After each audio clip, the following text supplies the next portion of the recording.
Hello, my name is Molly. I just turned 32 years old. I work in the IT industry and primarily earn a steady income working remotely from home. I work full-time basically 5 days a week, and my monthly salary is about $2,700 or so. Currently, I'm somewhat satisfied with my lifestyle and income. The reason I work so hard is that I have a deep reason behind it. The biggest motivation is to own my dream newly built house. The house I grew up in was an old one in the countryside, and its decay was a complex of mine for a long time. That's why building and living in a new house has been my dream for many years. A major turning point to realize this dream was when I met a wonderful person named Ethan through a friend's introduction. A new house, especially a single-family home with a garden, sounds great. Actually, I've always dreamed of living in a house I designed and built. Want to chase that dream together? Do you really feel that way? That's truly a relief, and I'm filled with gratitude. After a brief period of dating, we got engaged in 6 months. We combined our savings and secured a down payment for our new house, and started the important process of home building.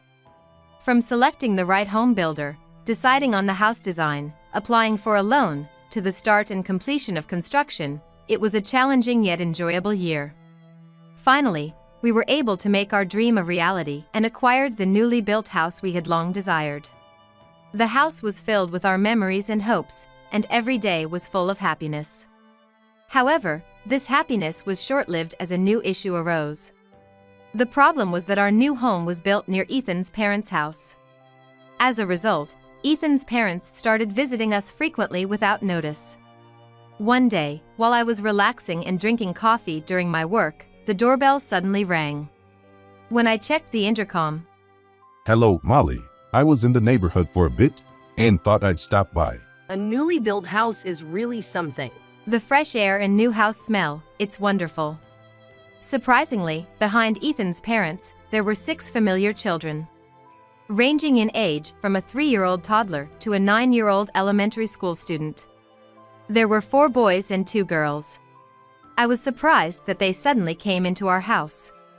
Actually, these are the children of our eldest and second daughters. We were taking care of them, but something urgent came up, and we can't look after them at our place anymore. Molly, I know it's a lot to ask, but could you take care of the kids for a bit?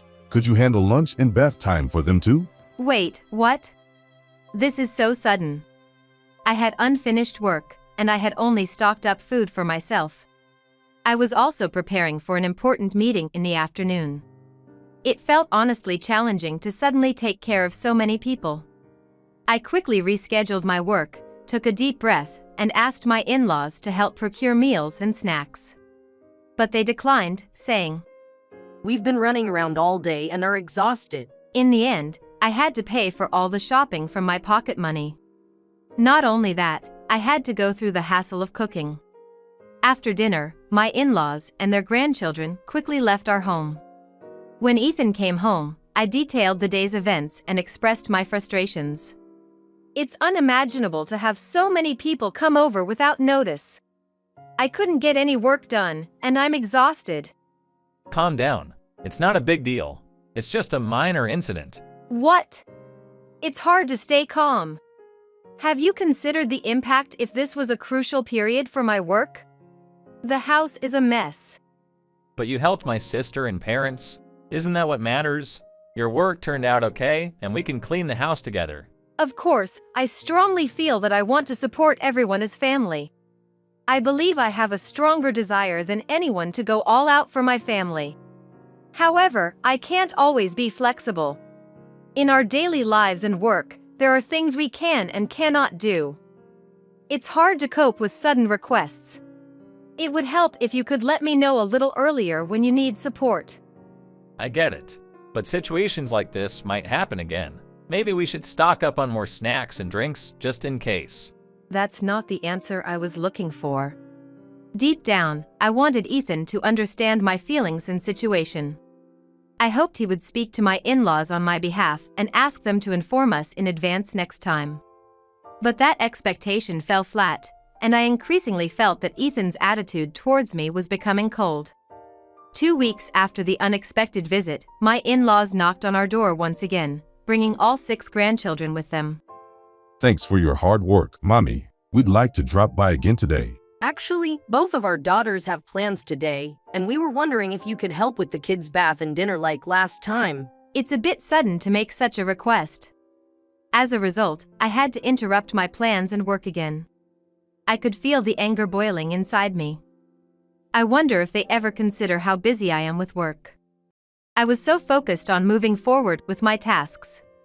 Now I face the daunting task of catching up, which I wanted to avoid at all costs. I was truly frustrated with the situation. I had my schedule planned out, but now it's been thrown off track. The 6 little visitors ran freely around my house, from the living room to the bedroom and kitchen, bouncing around and making noise non-stop. My home must have felt like a playground to them. When I raised my voice and said, "Calm down," they ran to mother-in-law and began to complain about me. They acted very spoiled, and mother-in-law seemed to indulge them. Auntie, we don't like this. Auntie, you're mad. Andy, you won't play with us. Molly, you shouldn't get so angry. It's just childlike behavior. An adult should be more composed. People without children wouldn't understand. Think about it. Maybe your narrow-mindedness is affecting your family planning with Ethan. You should reflect on it. Facing such an illogical tirade, I could hardly stand it. Although I was boiling inside, I tried to remain outwardly calm. By the end of the day, the house was even messier than before.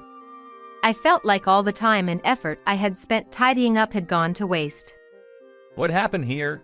Please clean up this mess quickly. He looked tired, but then so was I. In-laws, along with their 6 grandchildren, had left just a little while ago. Despite their cheerful faces, I felt completely drained inside. It feels like dinner preparation hasn't progressed in the kitchen for a while now. Can't you be a bit more attentive? We're married. I think you could do at least that much. Just because we're married, you think you can demand anything? I didn't marry you just to be a house helper or to look after kids. Don't get mad. No need to raise your voice. We don't even have kids yet. I'm contributing to the family, and I think it'd be nice if you showed some appreciation. They rely on us. But don't you find it odd to leave everything to me? It's clear that your parents don't help me. I'm juggling work and household chores, and on top of that taking care of the kids. I don't appreciate the attitude. I don't feel that way. Isn't that what married women typically do? I'd appreciate it if you'd cooperate without complaining. His aloof demeanor made it clear he had no interest in continuing the conversation. Without even glancing at the mess in the room, he headed straight to his own room. I had never seen such a cold attitude from him before. I wished he could understand, even a little, the burdens and emotions I felt as his wife. As days passed, I increasingly felt my heart distancing from Ethan. The sensation began subtly, but grew stronger day by day. After dinner, Ethan took a bath and without saying a word to me, hurriedly went to his room. Lately, such nights were becoming more frequent, and even our bedtime schedules were becoming asynchronously. The couple time we once looked forward to felt like a distant past. Looking at the room left messy by the kids, I began cleaning with my exhausted body. Tears of sorrow dripped from my eyes as I cleaned. The mess the kids made in our new home, and the chilling relationship with Ethan, were situations I hadn't imagined when we first got married. Wiping away my tears, I mentally assessed the situation, feeling the urgency to take some action. The stress from work, the discord at home. If left unchecked, our daily life itself might become untenable. I suspected there was a reason behind Ethan's recent change in behavior. To understand the background, I considered consulting an expert, and if the situation continues, requesting a detailed investigation. Prioritizing my feelings and thoughts led to the gradual calmness, returning to my troubled heart.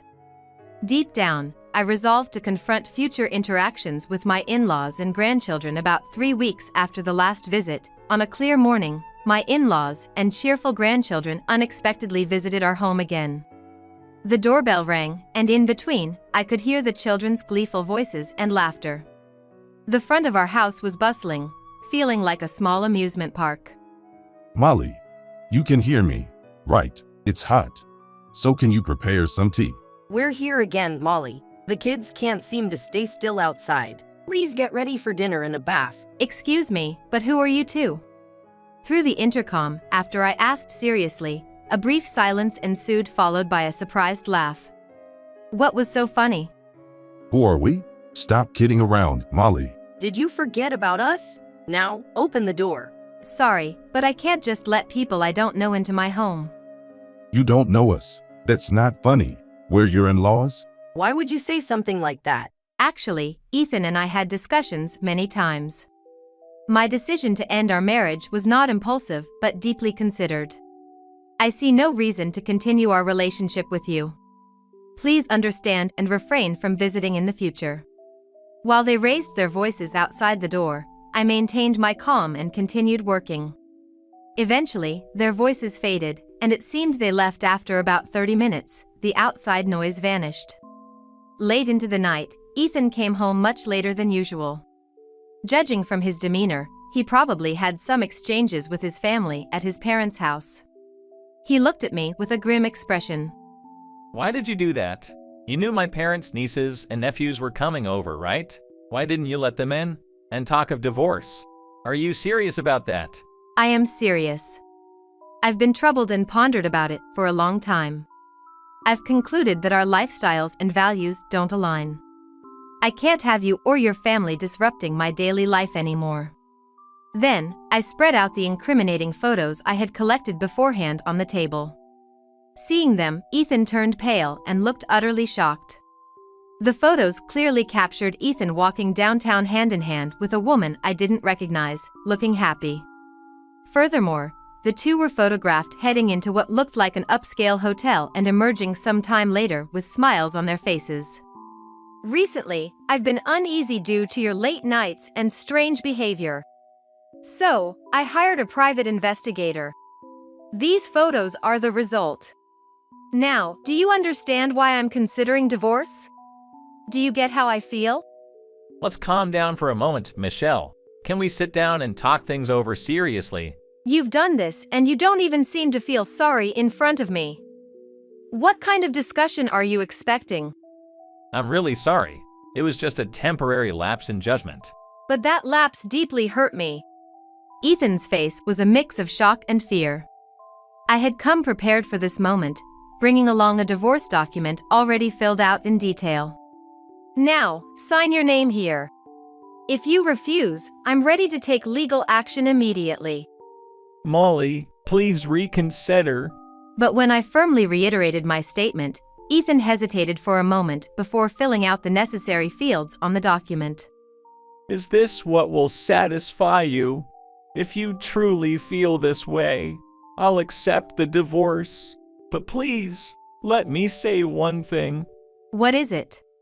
It's about this house. I'm attached to this place. I don't intend to give it up. You can rest easy on that. I no longer find meaning in continuing to live here.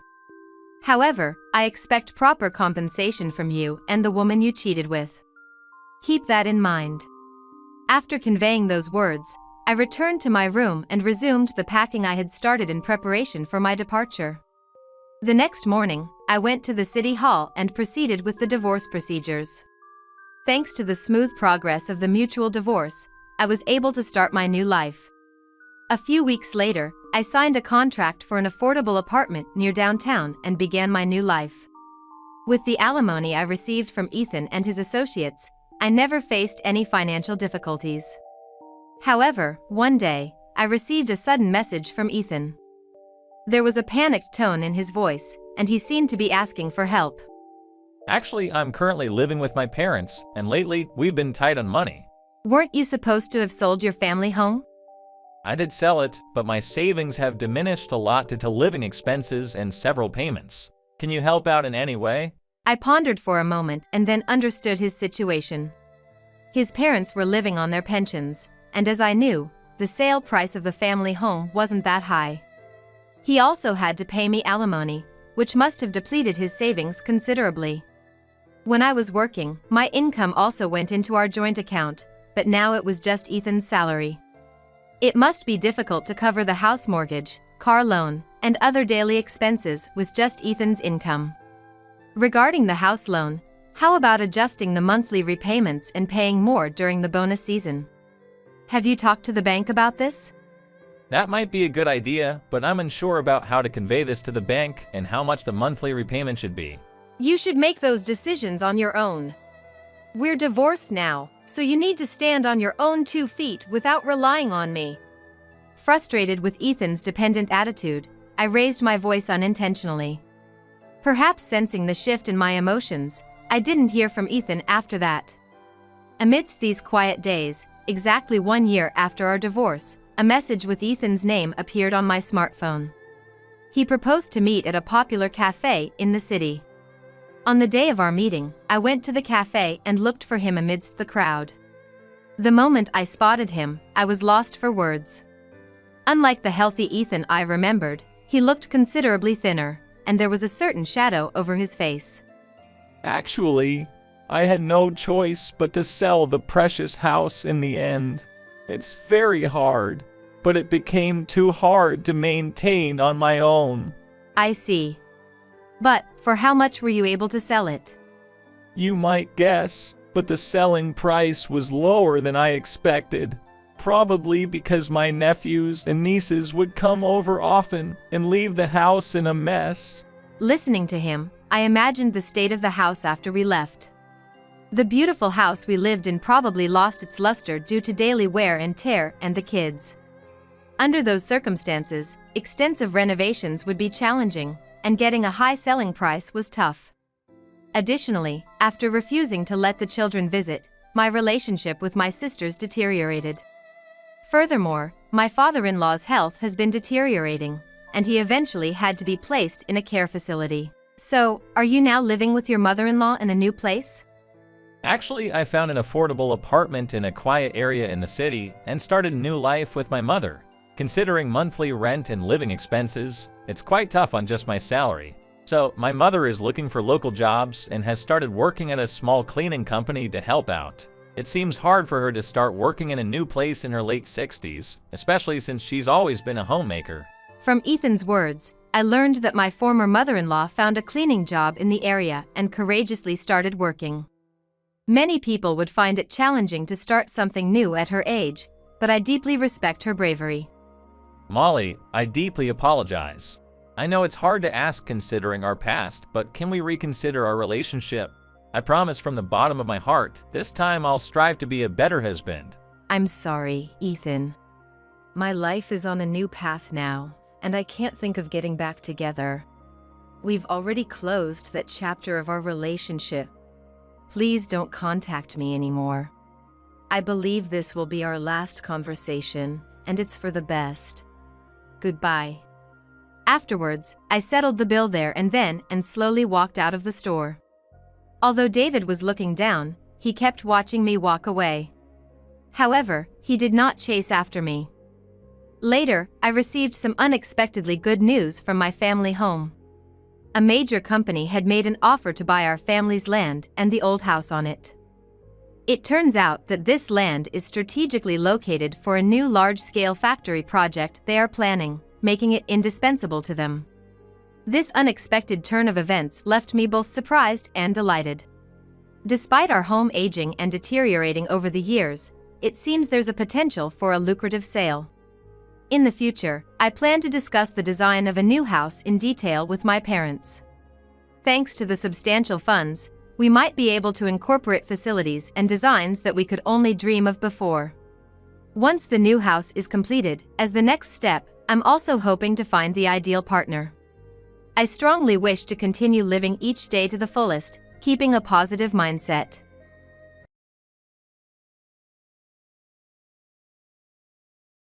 This was the perfect moment. You are fired because you are incompetent. At first, I didn't understand what was said. One day, I stood up for a cleaning girl who was being treated like a thief by my supervisor, who always accuses me of being incompetent. That is not what she would do. Have you got any evidence? What, you trust a shady janitor more than the employees of your own business? My response was, no, that's not what I mean. My supervisor then leaned forward and whispered something unbelievable while grinning. To support this thief is to be complicit. I didn't know you were this dumb, but I always felt you were useless. You can't be helped. This is an excellent chance. I'll inform the executives about this. You've been let go. Avoid going to the office starting tomorrow. Fired for this? That is absurd. I gave my employer a fierce look, but he simply strode off. Fine, I'll quit this place just like you want. A huge catastrophe occurred the day I departed the organization. I'm Kevin Smith, a 33-year-old office worker who is perfectly normal. As an engineer, I work for a firm that creates computer and smartphone systems. Being the focus of attention has always bothered me because I'm a shy person. I feel so anxious that I can't even talk when I realize that people are observing me. But I'm proficient at using the computer in silence. I even made small apps as a pastime when I was in school. An executive from our parent business helped hire me for my current position. I'd appreciate your skills, he replied kindly. If you don't feel at ease in the spotlight, that's acceptable. Simply put all of your enthusiasm into development. However, I quickly discovered that not every subsidiary employee shared the parent company's mentality.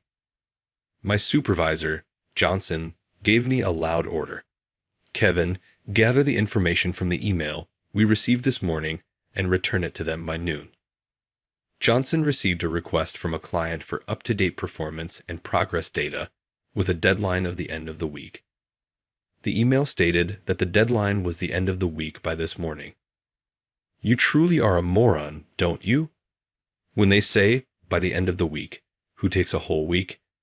Being quick to respond is just polite. Such etiquette had never been taught to me. In addition, I had no time for additional job. However, I have an essential matter to attend to right now. What the heck? Just get both done by noon, Johnson yelled. That isn't feasible. Would you at least extend the deadline till the afternoon? Even though you lack competence, you respond. Shouldn't you strive to compensate in other areas since you're useless in negotiations and presentations? This is actually how people who lack ambition are always. If he mentioned that, I believe he should take care of it himself. However, he sends me an email while I'm contemplating, stating, Kevin will respond by this morning without my permission. He ought to do it himself if he has the time. I quickly stopped what I was working on and began working on what Johnson was supposed to accomplish, despite my thoughts. I emailed it after finishing by noon, but Johnson shouted, It's too late. Why would you submit it at the last minute? I can only respond half-heartedly since I always end up getting reprimanded for what I say. During my lunch break, I had to finish my afternoon responsibilities, which kept me glued to my computer as everyone else got up from their workstations. The client sent me an email in the afternoon. They commended how the collected data was much clearer and usable as is, and they complimented me for my prompt answer. I was going to respond, feeling like I had been rewarded for my efforts, but Johnson took credit before me, acting as though it was merely a layout alteration of the information I had gathered. No need for thanks, he said. I'm too exhausted to protest, so I let out a quiet sigh and got back to work. Kevin, about tomorrow's meeting materials. In the evening, I tensed up as my colleague Mike approached me. Was there something wrong?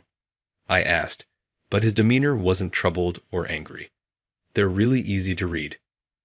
Usually, making the data too rigid makes the document hard to follow. But when you compile it, Kevin, it's so concise. How do you do it? It took me a moment to realize I was being complimented. That well. It's nothing big, I replied. I recalled how I created the document and shared some tips. Mike seemed satisfied and thanked me, then whispered something.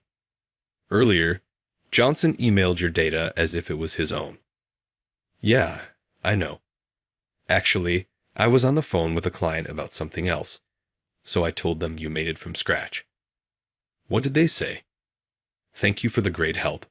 Thank you so much. No problem. I just told the truth. My efforts being recognized made me feel a bit lighter, but of course, some people's attitudes towards me didn't change. Kevin, you never contribute in meetings anyway. It's a waste of time, so go to the archive and find this. Johnson handed me a list of past products he wanted files detailing their development history.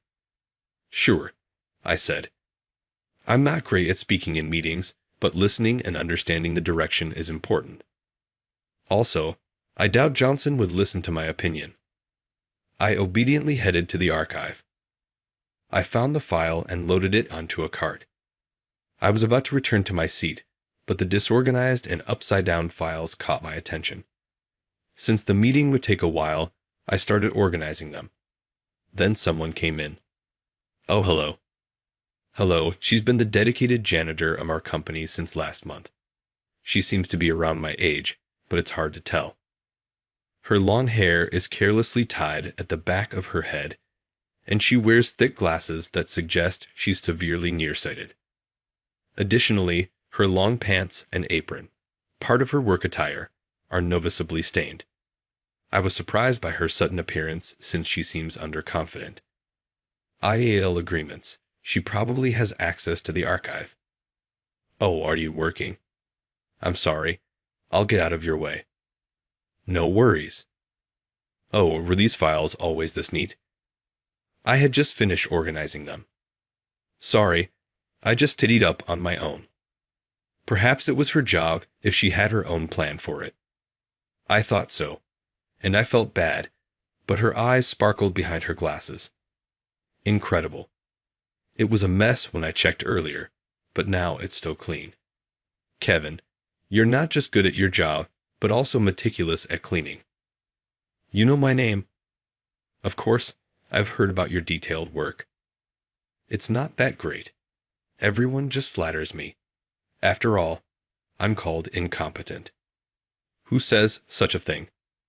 I opened up about Johnson's behavior and my own character traits that led to it. I don't know why I get so nervous, but when I'm in front of a crowd, I just freeze. Despite being here for so long, I still don't feel like I fit in. It's embarrassing to have such worries. That's not true. I feel the same way. Really? Yes, but right now, it's about you. Sorry, but based on this morning's conversation, there are people who appreciate you. I hope so, but I sometimes think it's just a polite remark. It doesn't lead people to seek advice or bring you up in conversations with clients. At least I wouldn't. Really?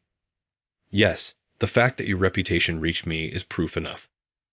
Hearing that made me think it might be true. Getting carried away isn't good, but maybe it's okay to have a little confidence. From that day on, I started talking to Harper more often. Whenever our break times coincided, or at the end of overtime, she was always there to lift my spirits, especially when I was feeling down. One day, I became curious about her thick glasses. Having good eyesight myself, I've never worn glasses. I remember hearing that for nearsighted people, the worse the vision, the thicker the lenses. Harper, do you have really bad eyesight? What? Oh, these glasses. She removed her glasses, revealing a face partially hidden by her bangs. Yes, it's pretty bad. Do you want to try them on? Yes, I replied, holding the glasses in front of me. Whoa. Suddenly, my vision blurred, and I felt dizzy, like the world was spinning. Sorry, that was too strong for you, wasn't it? Yes, I couldn't see anything at all. Couldn't see anything. Harper repeated my words, then, as if struck by an idea, suggested something. Good. If you wear glasses, you won't be bothered by people's stares, right? Because you can't see them. Indeed, that's true. These glasses are too strong and might strain your eyes, but I have an older pair that might work for you. The next day, she handed me glasses she used during her student days. They had brown frames with thinner lenses. When I put them on, my vision was a bit blurry, but not enough to make me dizzy. Don't wear them all the time, or you might harm your eyes. Use them as an amulet for when you really need them. I never thought blocking my view would work, but Harper was seriously thinking about helping me. it was worth a try.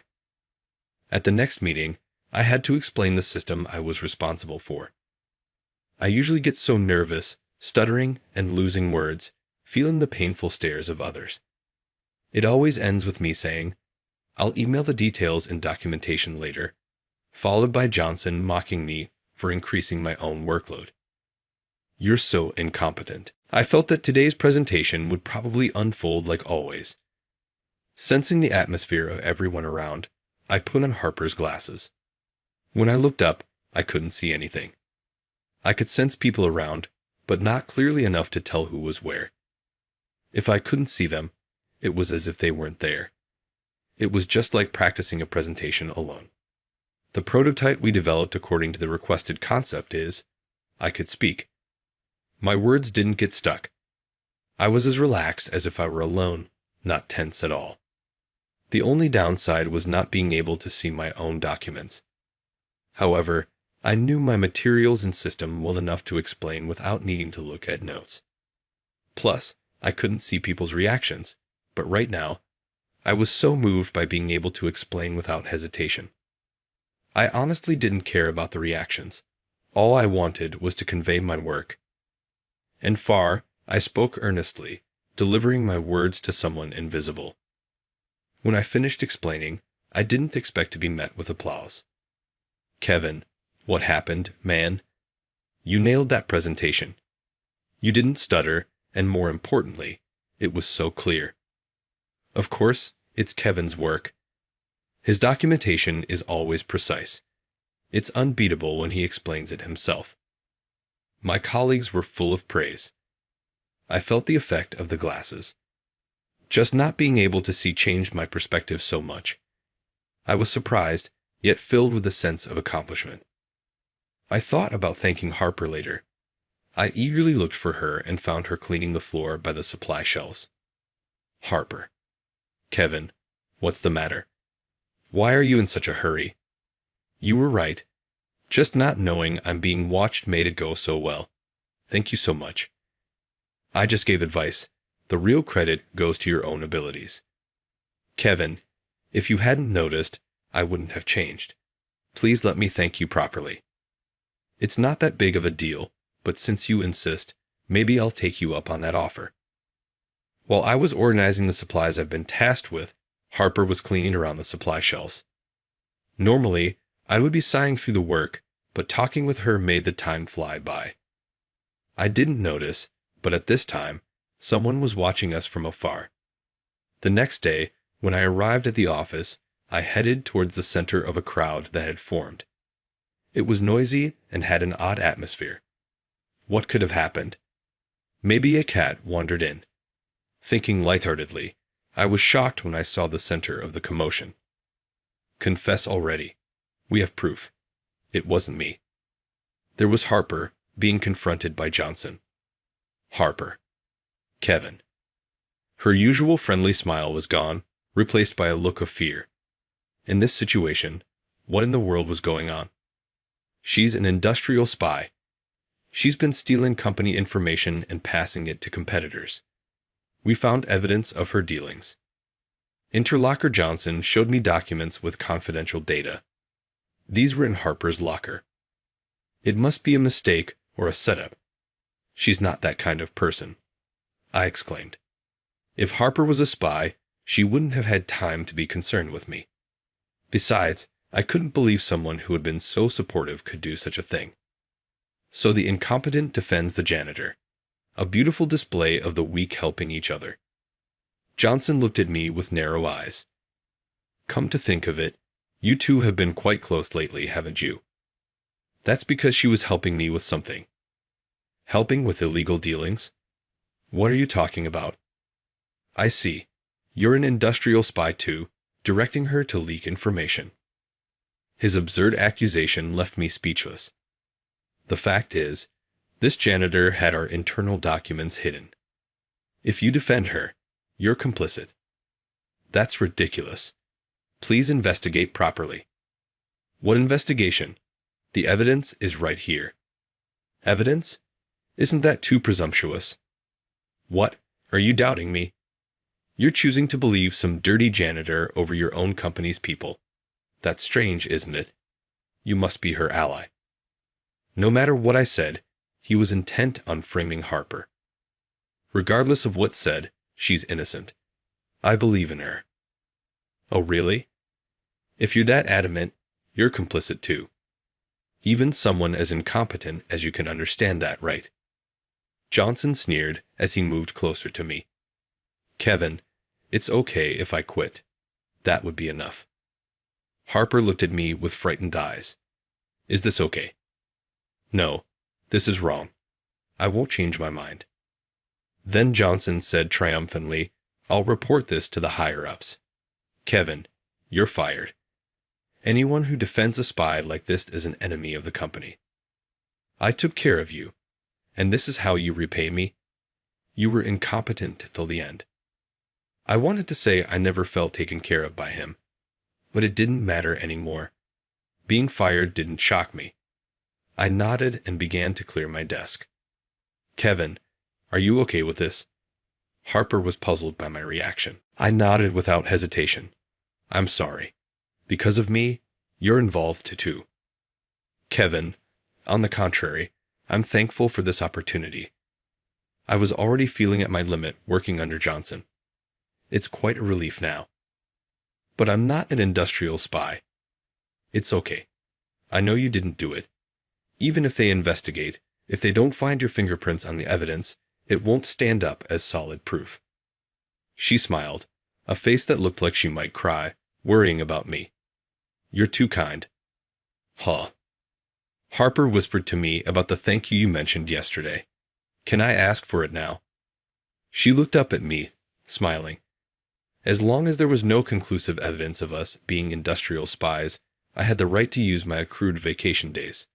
So I took my leave. Then one day, I received a call from the office. When I checked the number, it was from the company. There was nothing more to talk about.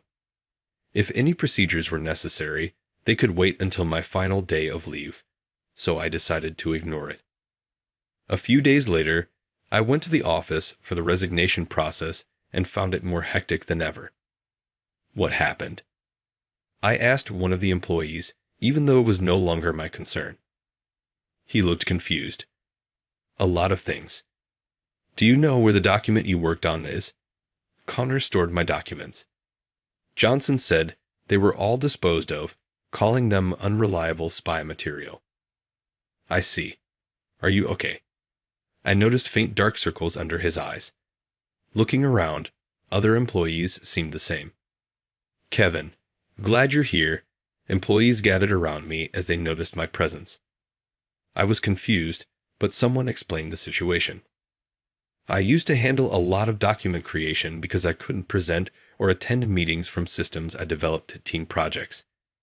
After I left, other employees had to take over, but their documents were unclear, lacking foundation, and the selling points were not apparent. They kept getting scolded, and in just a few weeks, lost credibility, leading to numerous contract terminations. The loss was rumored to be around $10 billion. That's ridiculous. Even if my documents were good, everyone else was a professional, some with longer tenure than me. I couldn't believe they'd created such poor documents. When I voiced my doubt, everyone hesitated to speak. Then someone murmured, all the substitute documents. Johnson made them. What? Johnson announced his termination, but no real evidence against us had emerged. Naturally, Harper and I were innocent. He was reprimanded by the executives and instructed to handle all my tasks until our guilt was proven. He always pushed document creation to me and left presentations to other employees, just giving orders and observing, not being deeply involved in development. He ended up creating and founding documents that led to the current situation. The employees were struggling to retain track and handle the aftermath. Kevin Johnson's yelling voice, which I hadn't heard in days, made the employees around me step back. Johnson, with dark circles like the others, approached me aggressively. Why didn't you answer despite the numerous calls? He barked. Well, I was fired, so I figured the company didn't need me anymore. I said. Of course we need you. All the documents you worked on, remake them. What is he even talking about? I was speechless at such a selfish demand. Didn't you dispose of them? I asked. Right. So what? Just recreate the same documents again. You think I, the incompetent, can handle this? I emphasized the word incompetent while speaking. More and more people started gathering around. I was sweating, feeling the pressure of all the attention on me, even though it wasn't a presentation. I thought about ignoring him and just saying goodbye to HR before leaving. Just then, someone pushed Johnson's shoulder aside and stepped forward. If it was the CEO, Kevin, I'm asking you too. The CEO. It seems he can't work like you, and now the suspicion of your illicit dealings seems dubious. Could you please come back? I know it's presumptuous to ask, but our company needs you. This company said something similar at my initial interview, but it was all lies, I replied. Unfortunately, I've already decided on another job. I'm just here to complete my resignation process. Even after we've begged you this much, how can you be so indifferent? Johnson got defensive, ignoring his own actions. That's when a firm voice echoed through the office. Oh, after pushing the blame on him and forcing him to resign, how can you say that? Everyone turned towards the source of the voice. A beautiful woman with long glossy hair and an elegant face was standing there, dressed in a gray suit, exuding confidence. Who are you? Outsiders are not allowed here, Johnson snapped at her. But the CEO hurriedly made him apologize. Johnson, how could you? She's Jessica, the vice president. Jessica, vice president? The office buzzed with confusion. Half the people knew her, half didn't. It's true. She's the next president of Flowerfield Systems, the CEO added. Can't believe you don't know that. Flowerfield Systems is the name of our parent company. Johnson, having called her an outsider, still didn't apologize. What does Jessica, the vice president, want? Kevin is going to work for us. His support skills and technical strength are remarkable. Yes, my new job is with the parent company, I confirmed. The CEO and Johnson were wide-eyed. So, a useless guy like him is useful. Someone who can't present in front of people well. Everyone has their strengths and weaknesses, you know. Plus, I value his technical skills. Even if he's not comfortable on the big stage, as long as he's passionate about development, that's fine with me. These words were spoken to me during my job interview. She was one of the interviewers. It was a one-time meeting, so I didn't remember her face or name, but she remembered me. That's not all. He's accused of being a corporate spy, the incident you tried to pin on me. At that moment, Jessica put on her glasses and tied her hair back. Johnson, seeing her, trembled. You are still good at belittling people, I see, he stammered.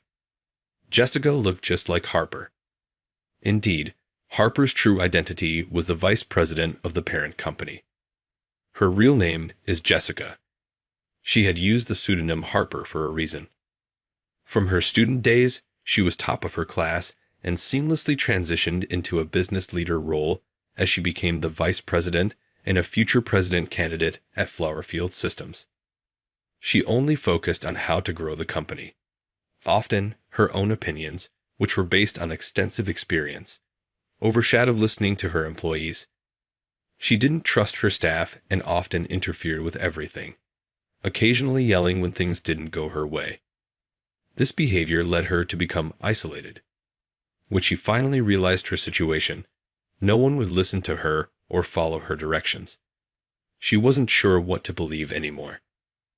Her father, the current CEO, advised her to broaden her perspective. So, she chose to work in a different world, taking a job as a janitor at a subsidiary. It was a way to see the company and its employees from a different angle. Working in a subsidiary made it easier to keep her identity hidden under a pseudonym. Using a pseudonym to prevent her true identity from being exposed, she observed a lot in her new role. She saw people who were arrogant, like she used to be, those who couldn't voice their opinions, those who strived in the circumstances given to them, those who tried to pull others down, and those who were trying to change themselves. Through observing various people and environments, she gradually understood how arrogant she was. Like Kevin, she thought. Someone who works hard to change the status quo without arrogance is exactly what I lack now. He's capable too. I need him. How can we let go of such a person? Kevin, you belong here. What will you become at the parent company? Just a disposable rag. Johnson said that to me. A disposable rag. Hot. Weren't you the one exploiting me then? Jessica said with a laugh. Letting go. Is that really what you should be worrying about now? What do you mean? Well, you're going to be fired. Fired? It struck me as odd. Why would such elaborate fraudulent transaction documents exist just to frame a janitor and one employee? She approached Johnson with a click of her heels. So we investigated, Jessica said. Evidence against Kevin never came up, right? Because you're the culprit. What evidence? Johnson scoffed. There's plenty of evidence. We exposed your contacts for the side deals. The email records are crystal clear. That's a setup, Jessica replied. Probably thought to frame someone else before getting caught. Recently, since Kevin's been gaining positive reviews, you targeted him, didn't you? You couldn't stand to see someone you looked down on achieve success. Then she turned a chilly gaze towards the CEO. You're implicated too. I always thought it was odd. The company's direction is completely different from what we instructed. Seems like you were lining your own pockets at the company's expense. The CEO piled and patted Johnson's shoulder. This must be a trap to frame us. Yeah, of course. We wouldn't do such things. Kevin, tell them. We're respectable superiors. There's no wrongdoing, and the evidence is questionable, right? She respects you, so if you speak up, our suspicion will be cleared. I was quietly threatened. You know what happens if you say something disadvantageous? Everyone was watching me. Such a crucial moment, and all eyes were on my response. I felt dizzy. My breath was tight. That's right. I have an amulet for times like these, I thought, reaching for the glasses hidden in my bag. If I wore them, I wouldn't be able to recognize anyone. What's wrong, Kevin? Kevin, hey. I tightly grasped the glasses. This couldn't be the same as before. For those who believed in me, I faced everyone with determination. Yes, there is evidence. I released the glasses and pulled out my smartphone, showing the emails between the CEO and Johnson. The emails revealed conspiring inflated invoices and graphs of profits and revenues that didn't add up. These were from the documents I had worked on. I suspected something was off, but never imagined actual fraudulent transactions. I recalled these past data and handed them to Jessica on the day I was notified of my termination. The report from July, 2 years ago, and last year's financial statement. This data suggests there was wrongdoing, and we have testimony from the counterparties. They were furious, not knowing the transactions were fraudulent. I did it, I said, facing them without wearing glasses. It's time to face reality, don't you think? The CEO and Johnston hung their heads. Their misdeeds were now known to all employees, and the news later reported their misconduct. They were not just fired, it became a matter for the police. A new representative was appointed for the company, and a complete shift in mindset began. Jessica became the leader, strong in her sense of duty, and she would oversee the subsidiary until it could operate independently again. As her secretary, I started a new life. Sometimes, I mistakenly called her Harper and hurriedly corrected myself. If it's hard to say, you can call me by my first name. What? Really? It's like we're a couple, I thought. She winked playfully. Of course, only outside the company. She truly was that kind of person. Without her glasses and with contacts, her beauty was striking. When hiding her identity, she had kept her face hidden and wore glasses. But to me, both sides of her were attractive. Otherwise, I wouldn't have looked forward to those moments with her. The amulet glasses still remain in my bag, but I don't need them anymore. Even if I can see clearly and feel the gaze, I'm no longer timid. I keep the amulet to remind me of overcoming that fear in life. Challenges and setbacks will always follow, but having overcome such a situation, I know there's nothing to fear. The courage I've gained is my amulet, which I hope to pass on to others someday, and for that, I strive to be someone who can face adversity head-on.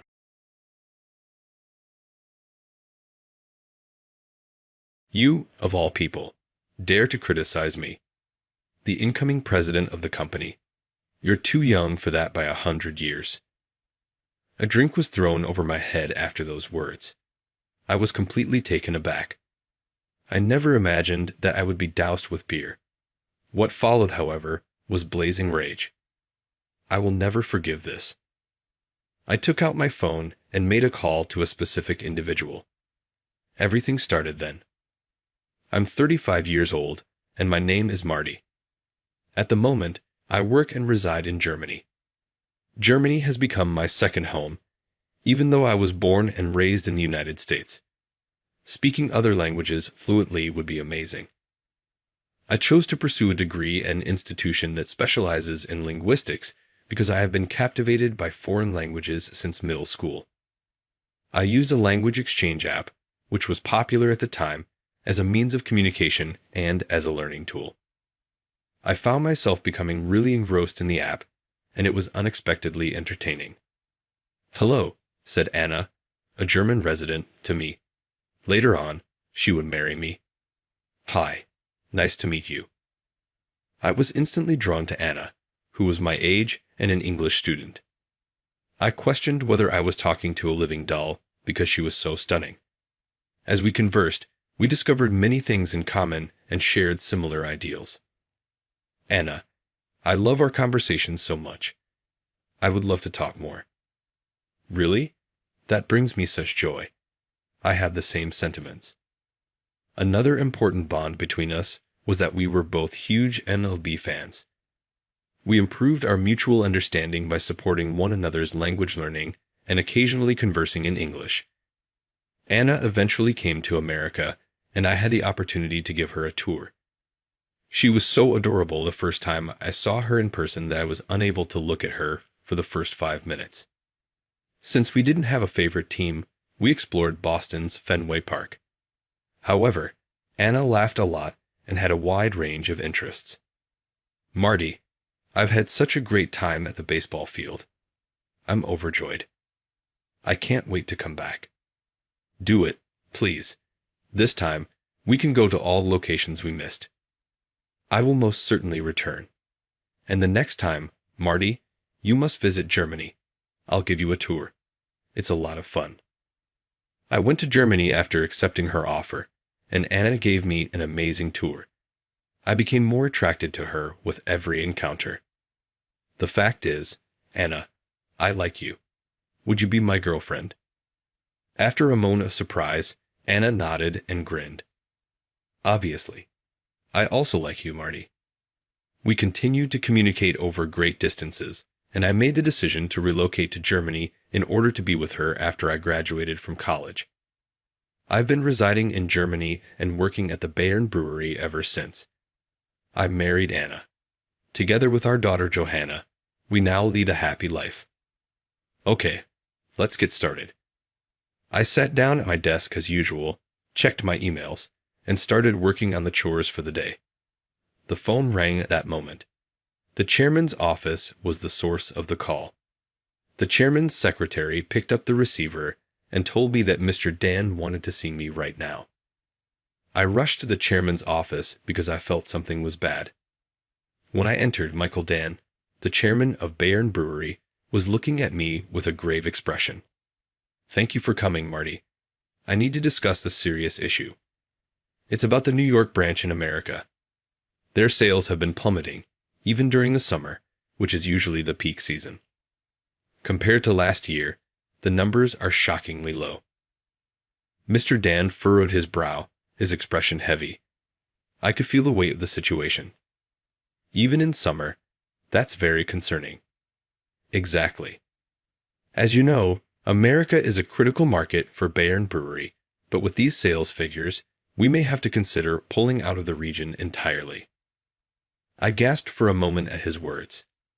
Bayern Brewery had long held a strong market share in America. For that position to falter would be a significant blow to the company. That's why I'm asking for your help. I need your experience and insight. I want you to go to America, assess the situation on site, identify the root cause of the problem, and propose a solution. Without a second thought, I nodded. This was a critical moment for the company, and a strong sense of responsibility and mission swelled within me. Certainly, Mr. Dan. I'll go to America and conduct a thorough investigation. I'm counting on you, Marty. I have high expectations for your abilities. Please leave as soon as possible. I gave him a firm nod, offered a polite farewell, and left his office. As I walked back to my desk, I began mentally mapping out the steps I'd need to take for this important assignment. When I got home, Anna and Johanna were chatting happily in the living room. "Oh, you're home early today." "Daddy's home." Johanna ran over and hugged me as I greeted her with a warm smile. I took a deep breath, a bit nervous about what I was about to say. I have to go to America unexpectedly. There's some trouble at one of the branches. Anna looked surprised but quickly smiled gently. I understand. Don't worry about things here. I'll take care of everything. Just focus on your work and do your best. She wrapped her arms around me reassuringly, and Johanna beamed, patting my head. Go, Daddy. You've got this. Their warm words filled me with gratitude and determination, and I hugged them both tightly. Johanna and Anna's laughter filled the room, and with their support behind me, I embarked on my journey to America. Returning to America for the first time in years felt nostalgic, but I wasted no time heading to Bayern Brewery's New York branch. The next day, my official purpose there was listed as Mid-Career Trainee Orientation. Hello, I'm Marty, starting my training here today. When I told the receptionist, she promptly escorted me to the marketing department. Although I was there under the guise of a trainee, my real goal was to thoroughly analyze the branch's operations and identify the underlying issues. Upon arriving at the marketing department, I was introduced to May, the team leader. I'm May, the leader of the marketing team. It's nice to meet you, she said. She is a woman in her 30s with a warm smile, her calm demeanor standing out. Nice to meet you too. I'm Marty. Thank you for having me, I responded. May then said, let me introduce you to the team, and led me to the center of the office floor. As she called everyone's attention, the employees gathered around, and I introduced myself. I'm Marty, and I'll be joining the marketing department for training. It's a pleasure to work with you all. Polite applause followed, but my attention was drawn to one man in particular. He showed blatant disdain for my greeting. He looked me up and down, then grinned a sarcastic smile. So you're the new mid-career hire? I'm Jesse, he said. Marketing's pretty tough, you know. Think you can handle it? By the way, how old are you? Taken aback by his rude attitude, I answered calmly, I'm 35. At that, Jesse burst out laughing. Seriously? 35 and a mid-career trainee? That's insane. No way you're any good at this. While those around him stiffened at his words, May opened her mouth with a grim expression. Stop it, Jesse. That's extremely disrespectful to Marty.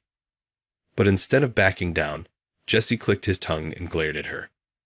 Ha, don't act all high and mighty just because you're the leader. His audacity left me stunned. It was hard to believe someone could behave so brazenly, even in a professional setting. Are you serious?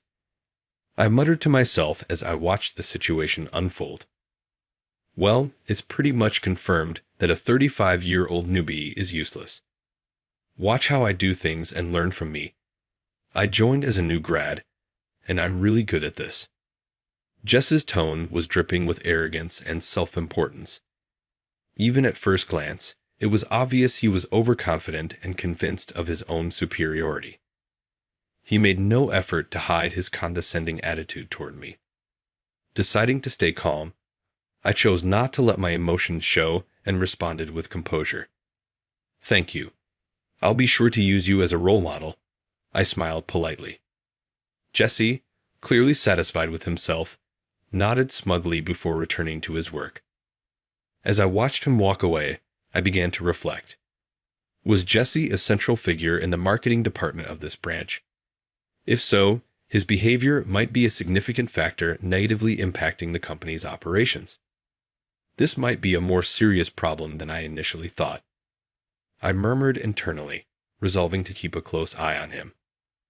As I settled into the New York branch, more of the internal dynamics began to reveal themselves. First, it was about May, the leader of the marketing department. May was the backbone of the department. She led meetings with precision, actively engaging team members and drawing out their ideas. "Mickey, do you have anything to add to this data? You're always so thorough, and your insights really help. If there's anything else you think we should include, let us know." "Yes," Mickey replied. I looked deeper into the trends for the next target demographic. "Here's some data I think would be valuable." Team members actively contributed their thoughts, and May was constantly supporting them, creating a collaborative and effective environment. Her leadership and sharp questioning skills left a strong impression on me. On the other hand, Jesse, who claimed to be highly capable, was, "Are you kidding me?" I couldn't help but mutter under my breath as I observed him during a meeting. While serious discussions were underway, Jesse was hiding his phone behind a file, playing a game. He wore a serious expression to mask his actions, but occasionally grinned when something in the game amused him. When bored, he'd whisper jokes to the colleague next to him, stifling laughter. "Who cares about the data? Just wing it, and it'll work out," he said. While the rest of the team engaged in meaningful discussions, Jess's behavior remained immature and disruptive. It wasn't just frustrating. It was giving me an actual headache. "Wow, thank you, Marty. Your reports are always so clear and easy to understand." May's bright smile as she reviewed my materials was a welcome change of pace. "I totally agree. These are incredibly helpful. The data is accurate, too," she added. The reports I prepared quickly gained a reputation in the marketing department for their clarity and precision. Hearing such positive feedback from May and my colleagues genuinely made me happy. "Really? I'm glad to hear that. It's a relief." Soon, my reports became essential for project progress, and more colleagues began requesting my assistance with data collection and analysis. To me, research was the foundation of effective marketing. If the data was flawed, every subsequent action could end up being a waste of effort. That's why I prioritized gathering accurate, reliable data, even if it required significant time and effort. Jesse, however, didn't share that philosophy. "Data doesn't matter. Just wing it. It'll work out somehow," he often said with a grin. I suspected his approach would lead to failure eventually. And sure enough, one day, Jesse appeared at my desk. "Hey, old man trainee, make me a report, will you? I'm swamped over here." "I'd love to help, but I'm already juggling a lot right now.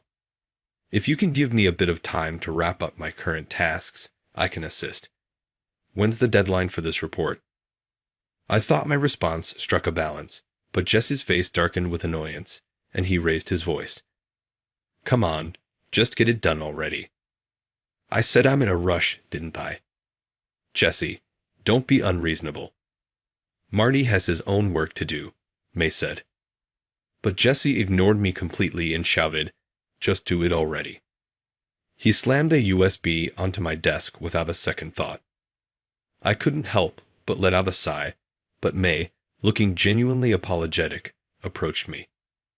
"I'm so sorry, let me return this for you," May said, then tried to pick up the USB, but I stopped her.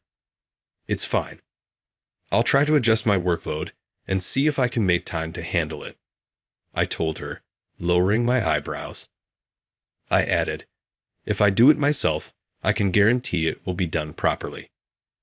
May looked surprised at my bluntness, but eventually nodded in agreement. You're right. Honestly, we've had so many problems with him. I wanted to ask her why Jessie had such a high and mighty attitude, but the dark circles under May's eyes and her evident exhaustion made me hold back. Instead, I reassured her once again and turned my focus to reviewing my tasks. After shuffling my schedule, I made time to create the report Jessie had demanded. Jessie, here's the report, I said, handing the materials I had prepared to him. He looked dissatisfied with them as he skimmed through them. This isn't good enough. I needed to match my style more, Jessie said, his tone fierce. I felt a pang of frustration. I had put considerable effort into ensuring the report was accurate and thorough, so I couldn't afford to let him make any strange changes. Adjusting the layout was fine, but making other changes might introduce errors. Jessie glared at me, his annoyance bubbling over. I'll just fix the layout, I said, resigning. Got it, I replied, watching him stomp off with the report. I couldn't shake the feeling that something would go wrong. A few days later, we had a crucial meeting with an important client. Let me present this to you, Jessie said confidently as he handed out the materials. However, as the clients began reviewing the report, their expressions darkened. This data is incorrect. This report is completely useless. What? Let me see that. May grabbed the report from Jessie's hands and examined it with me. It's all kinds of, well, almost a mess. I wanted to shout, wasn't it just the layout you were going to change? But held my tongue. This isn't the report I reviewed at all. May's voice was sharp with frustration, and the room grew tense. The clients, furious about the mistakes in such critical data, abruptly stood and left the meeting. Chaos erupted, and the situation spiraled rapidly out of control. Shortly after, May, Jessie, and I were summoned to the president's office. What is going on here? Explain this mess immediately. The president, whom I met for the first time, was Terry Smith. His face was bright red, and he was furious. May began explaining the situation as calmly as she could, but Jessie interrupted, eager to shift the blame. Listen, Dad, it was Marty's fault. He's the one who made the report. I just used it. Dad? I blurted out in shock, unable to contain my reaction. That's right.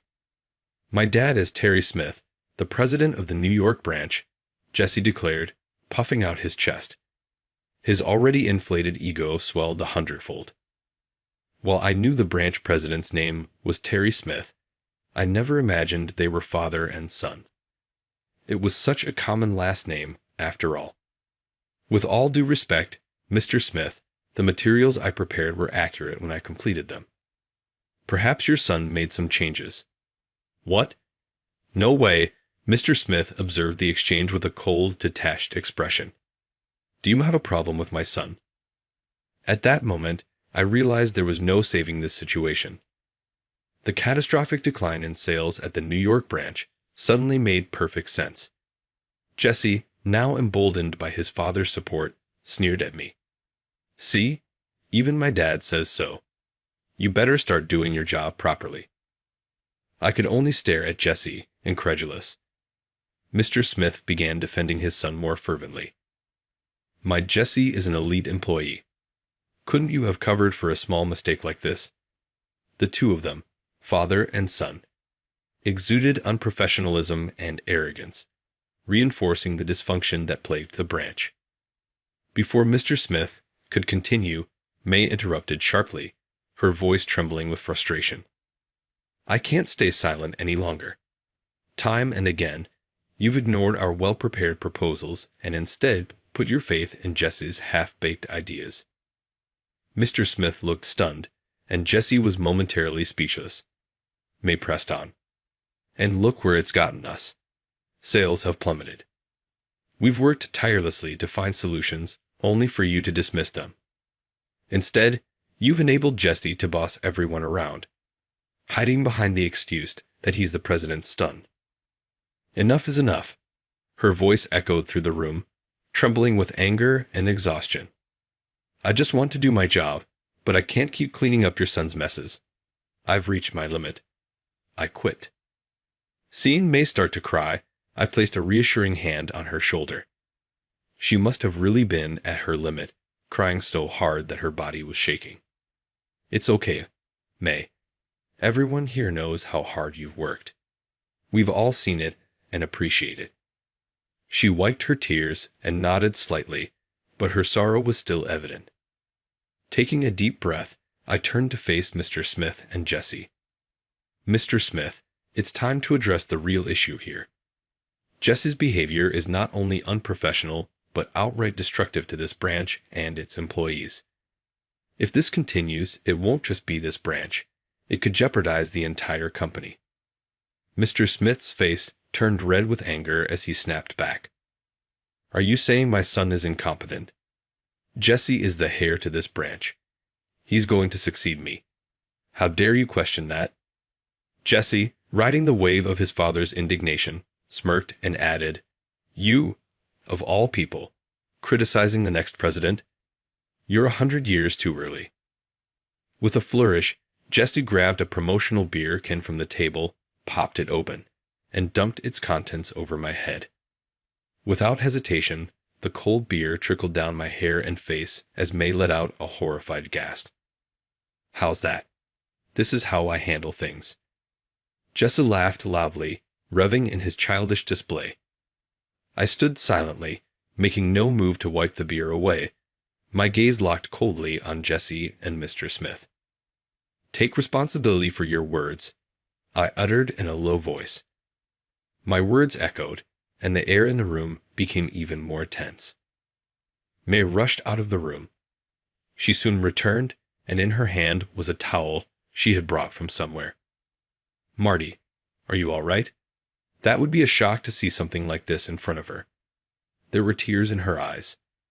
Again, I gave her a reassuring smile and took the towel, wiping my hair and face. Thank you, May, and for the record, you're not the one who needs to quit. If anyone's leaving, it'll be these two. With the three of them dumbfounded, I took my phone out of my pocket and checked the time difference. Then silently, I operated the app and began making video calls.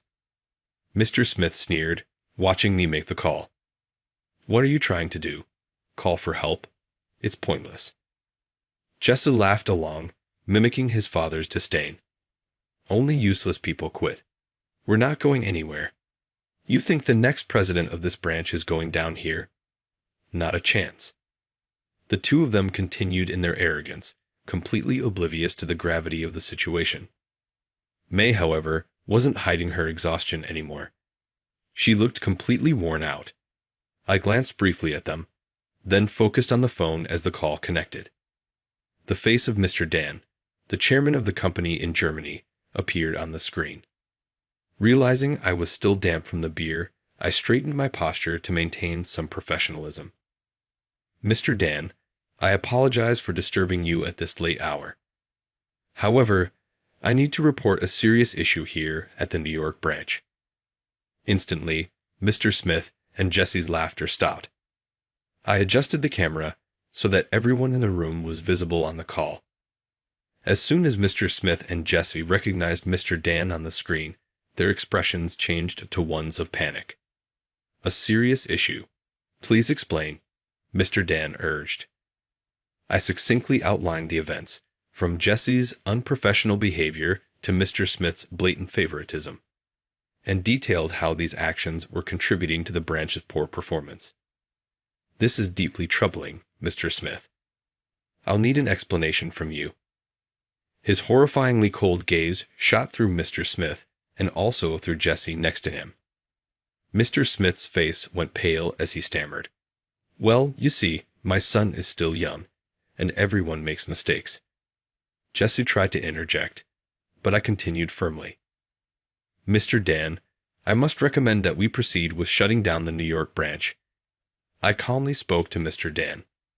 At this point, It is unsustainable and poses a risk to the company as a whole. May then fearfully raised one hand and opened her mouth. Excuse me, Mr. Dan, may I say something? I know it might not be my place, but... Oh, of course. Don't be so afraid. Mr. Dan won't mind. I nodded to May, who looked worried, and Mr. Dan nodded with a kind expression. Please tell us your story. I want to hear, he encouraged. May nodded, though tears glistened in her eyes as she began. I'm May, the marketing team leader. We've all been working so hard, but the behavior of these two has made it unbearable. Not just for me, but for everyone in the office. May poured out her heart. Mr. Dan also had a serious expression on his face. Mr. Dan, we want to work in a supportive environment. My team is full of incredibly talented people who care about this company. They love the work, but they've been crushed by all this. We could have done so much more if our strategies had been implemented properly. Instead, there were people crying because their efforts were wasted. Mr. Dan's expression softened as he listened, nodding solemnly. Thank you, May. You've done exceptionally well under such circumstances, and I deeply appreciate your dedication. But Mr. Dan was silent for a few moments, then nodded. The decision is clear. The New York branch will be shut down. Mr. Smith, you and Jesse are terminated effective immediately. Mr. Smith and Jesse's faces turned ghostly pale, their confidence crumbling as they stammered in protest. Wait, this is too sudden. My son is still learning. He's not ready to be let go. Yeah, my dad promised I'd be the next president. You can't just take that away. I calmly listened to the out-of-touch excuses and evasions of responsibility coming from both of them. It's too late. You have destroyed our business. And what are you going to do about it? No, it's a misunderstanding. We did our best. We just did it a little wrong. I am so sorry. Jesse also expressed the same apology, but there was no sincerity in his words. They were just superficial, flimsy words. Jesse snatched my phone and began to plead with Mr. Dan, showing himself on the screen. I'm sorry, but you can't fire the next president. This is unfair. You can't do this to me. Jesse became more and more agitated, glaring at me and raising his voice. Certainly, it is unthinkable in a normal company to call the chairman directly and make a report. You, a mid-career hire. How could someone like you possibly connect with Mr. Dan and get us fired? This is ridiculous. Who do you think you are? At that moment, Mr. Dan let out a long, heavy sigh, one that carried an unmistakable tone of exasperation. Ignorance truly is a dangerous thing. You clearly don't understand the reality of the situation. He's far more than just a mid-career hire. I calmly retrieved my phone from Jesse and locked eyes with both him and Mr. Smith. Let me clarify. Marty is the CEO of Bayern Brewery's headquarters in Germany. He has full authority to terminate your employment and recommend the closure of the New York branch. And here you are, exposing your ignorance with such confidence. It's utterly shameful. The unexpected words already had the three of them standing on sticks.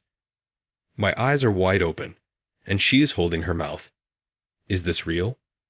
The words she muttered were probably speaking on behalf of the three people who were present. Hearing these words, Mr. Smith and his son were stunned for a while. But then, they must have understood the meaning. Their faces turned pale, and they were shaking. As the words reached his ears, Jesse felt at his knees, and Mr. Smith was also stunned. Mr. Dan began to talk about me through the screen. Marty has been my right-hand man for years. His work in Germany has been exemplary, consistently exceeding expectations. There isn't a single person at headquarters who doubts his ability or dedication. Jesse looked at me, his disbelief palpable. It was clear that he had never considered the possibility that the mid-career hire he had mocked could be someone so far above him. Mr. Dan added, and one more thing. He is also my son. The room erupted in a collective gasp.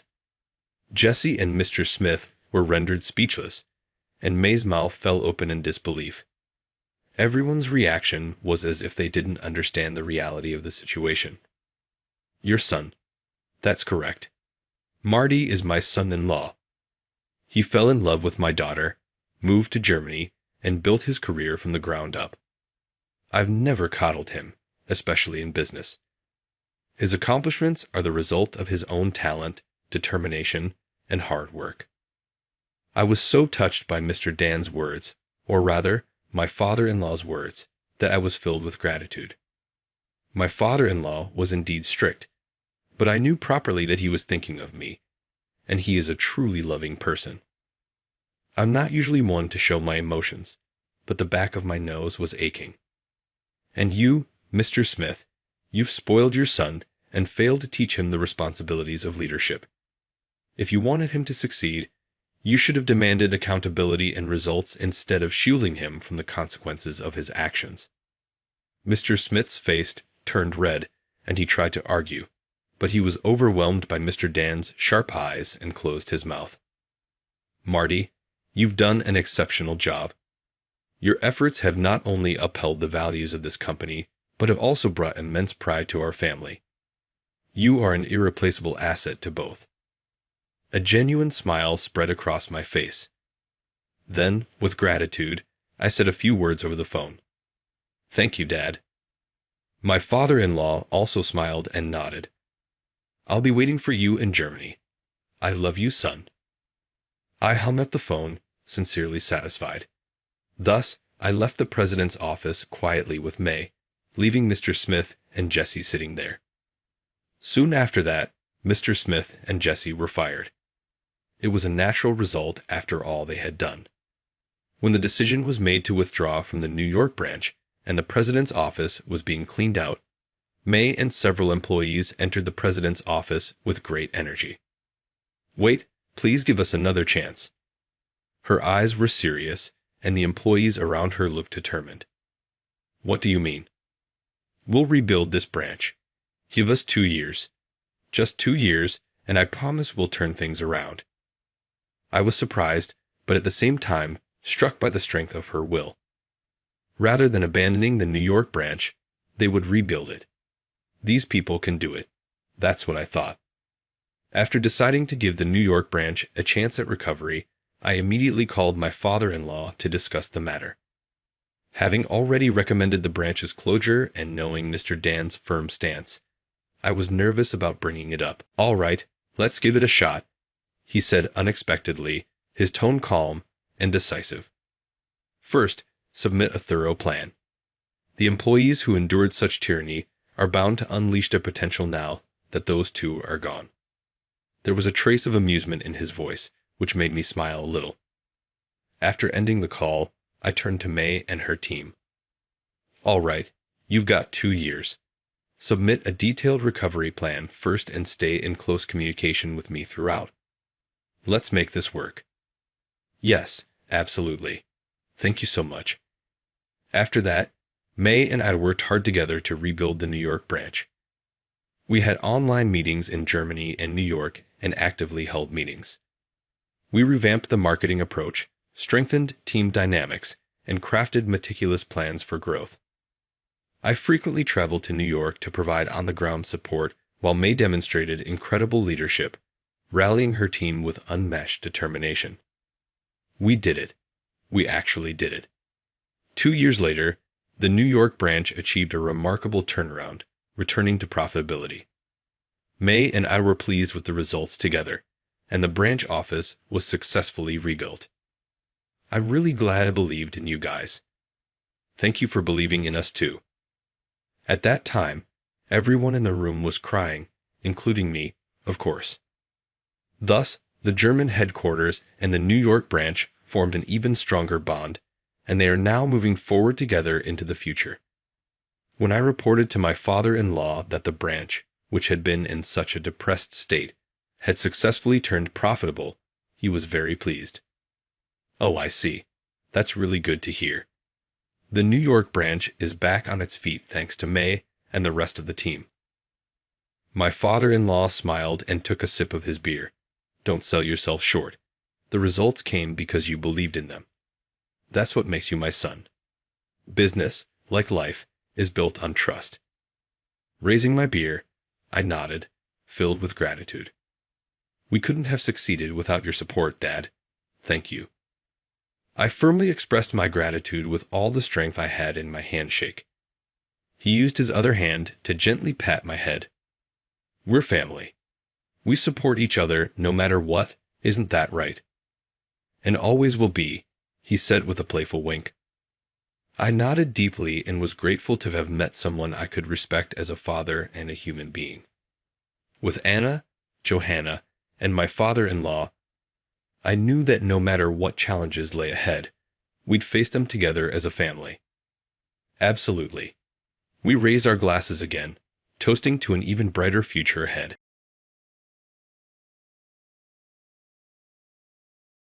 It's a $5 million deal today. Do you think I should carry the trash? Jade's remarks left me speechless. On the other end of the phone, I could hear her giggling with delight. It was unable to get through to her after the call finished and the phone was switched off. She had this planned from the start, but Jade is unaware that my brother is the CEO of the client company. I called my brother and added myself to the standby list for the upcoming flight. I've put up with her small-time harassment up until now, but I'm at my breaking point. Jade needs to confront reality. I'm Mary Walters, and I'm 26. I work for a trade company in the sales division. My sales proposals are highly appreciated, and I consistently achieve the highest sales performance because of my positive outlook, strong interpersonal skills, and in-depth product knowledge.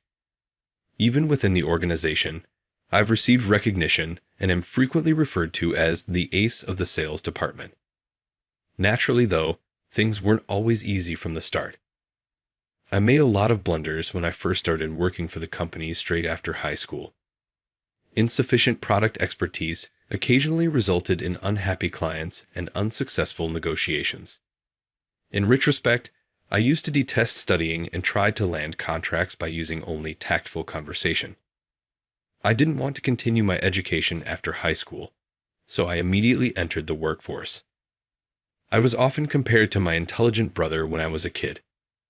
I could never match his grades, no matter how hard I studied.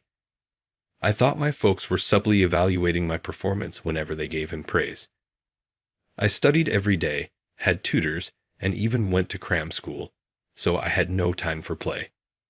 Nevertheless, I received a score below 600 on the SAID I took for college. My brother, on the other hand, received a score of almost 1,600 and was accepted to a university with greater requirements. Despite my best efforts, I was unable to outperform my brother. I was unable to live up to my parents' expectations. I started to detest studying after realizing that, despite my best efforts, I would never be able to meet their expectations. I had lost interest in studying. I did not wish to experience any more misery. I was so determined that I chose to start working right out of high school instead of going to college. At the time, I believed that I wouldn't need to study if I stopped going to school. But in practice, assimilating into society required ongoing education. I used to detest it, but one day I offered a customer a product that was better suited to their needs than what they had planned to purchase, and it completely transformed my life. I was ecstatic to see the customer grin and express his gratitude for listening to my suggestions. I could help someone by studying. Because of me, some people would grin. For the first time, I realized how much I enjoy learning because of that fact. I started studying product knowledge more than anyone else after that. My present sales performance is the outcome of all that effort. Good outcomes, meanwhile, might often draw unwelcome jealousy. I've recently attracted the attention of a problematic individual. Jade is her name. She joined our organization 6 months ago and is likewise 26 years old. She was reportedly the top salesperson in the sales division of a rival business where she previously worked. When she first joined, I was assigned to be her trainer. Nice to meet you. I'm Mary Walters. I'll be in charge of your training, Jade. Feel free to ask me anything. Really? You're my trainer? You seem kind of unreliable. Are you sure this is okay? Jade said, looking clearly dissatisfied. She seemed very confident in her abilities, almost mocking me as she looked at my face. Thinking back, I realized I had disliked Jade from this very first encounter. But work is work. Since I was assigned to train her, I had to do it properly. So I thought I was teaching her everything carefully and seriously, even including a thank you note with a shipment. Mary, are you really using such an inefficient method? Unbelievable. This product is more popular than that one, so it's better. You should know that just by thinking logically. She kept making these kinds of condescending comments. Sure, adding a thank you note takes extra effort, and some people might just throw it away without reading it. But there are also people who appreciate it, and no one feels bad about receiving a thank you note. So I believe it's worth the effort to express gratitude for choosing our product and buying from me. As for the products, it's more important to consider what the customer wants than what's popular. For example, if a customer wants fruit rich in vitamin C, suggesting a sugary sweet just because it's popular is unlikely to lead to a sale. At worst, it might even anger the customer. Even if it doesn't go that far, suggesting acerola products, which have much more vitamin C than lemons, might be more satisfying than just recommending lemons because they are commonly associated with vitamin C. Engaging with customers to understand their needs and adjusting my recommendations based on their reactions is my style. Popular items are well received by many, but they might not be the best for the customer in front of me. Keeping that in mind when dealing with customers is my approach. Sure, it might be inefficient, but I didn't think it was so bad that it deserved to be laughed at from a superior position. Even if I believed I wasn't wrong, being laughed at and criticized for everything I taught was still hurtful. A month after I started training Jade, the sales results were announced as usual. I was the top performer for that month. Everyone clapped and praised me, except for Jade. She glared at me with jealousy and bit her lip in frustration. From that day on, Jade's behavior towards me worsened. When I tried to teach her product knowledge, she'd mock me, saying, "You're such a nerd for remembering all that detail." She even started spreading rumors that I was using my looks to get sales. Fortunately, no one believed her, but the clear malice was shocking. Had I done something to make her hate me? But Jade's training period was only a month.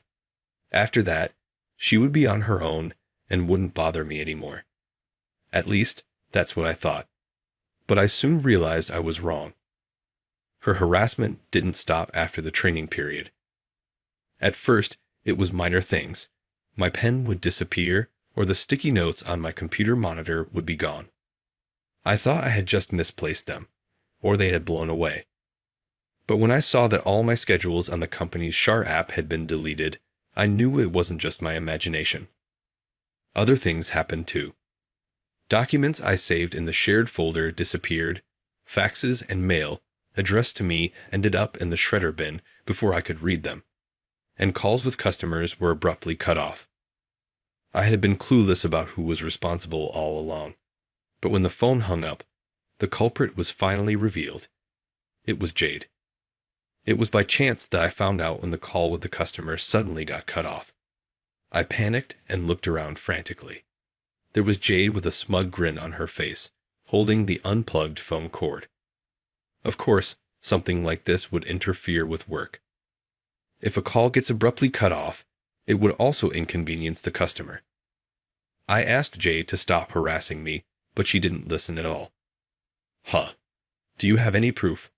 Proof that I did it. Don't accuse me without evidence. It's really annoying. You're so paranoid. She sneered at me, looking up from below with that mean smile. I saw her unplug the phone cord, but when it came to proof, I was at a loss. She laughed at my silence. See? You don't have any proof. Just because you have good results doesn't mean you can get cocky. For the trouble you've caused, I hope this will make up for it then.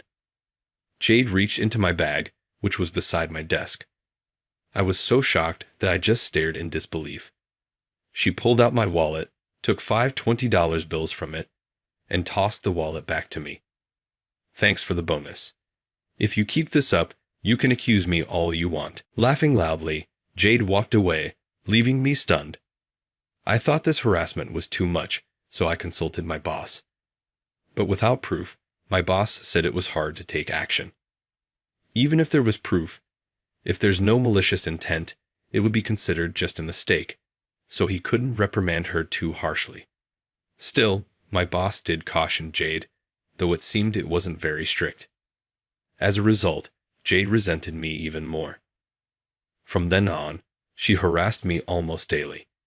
No matter how many times I registered my schedule, it would be deleted, and documents I created would disappear from the shared folder. Redoing schedules and recreating documents took extra time, slowing down my work. To catch up, I had to work more overtime.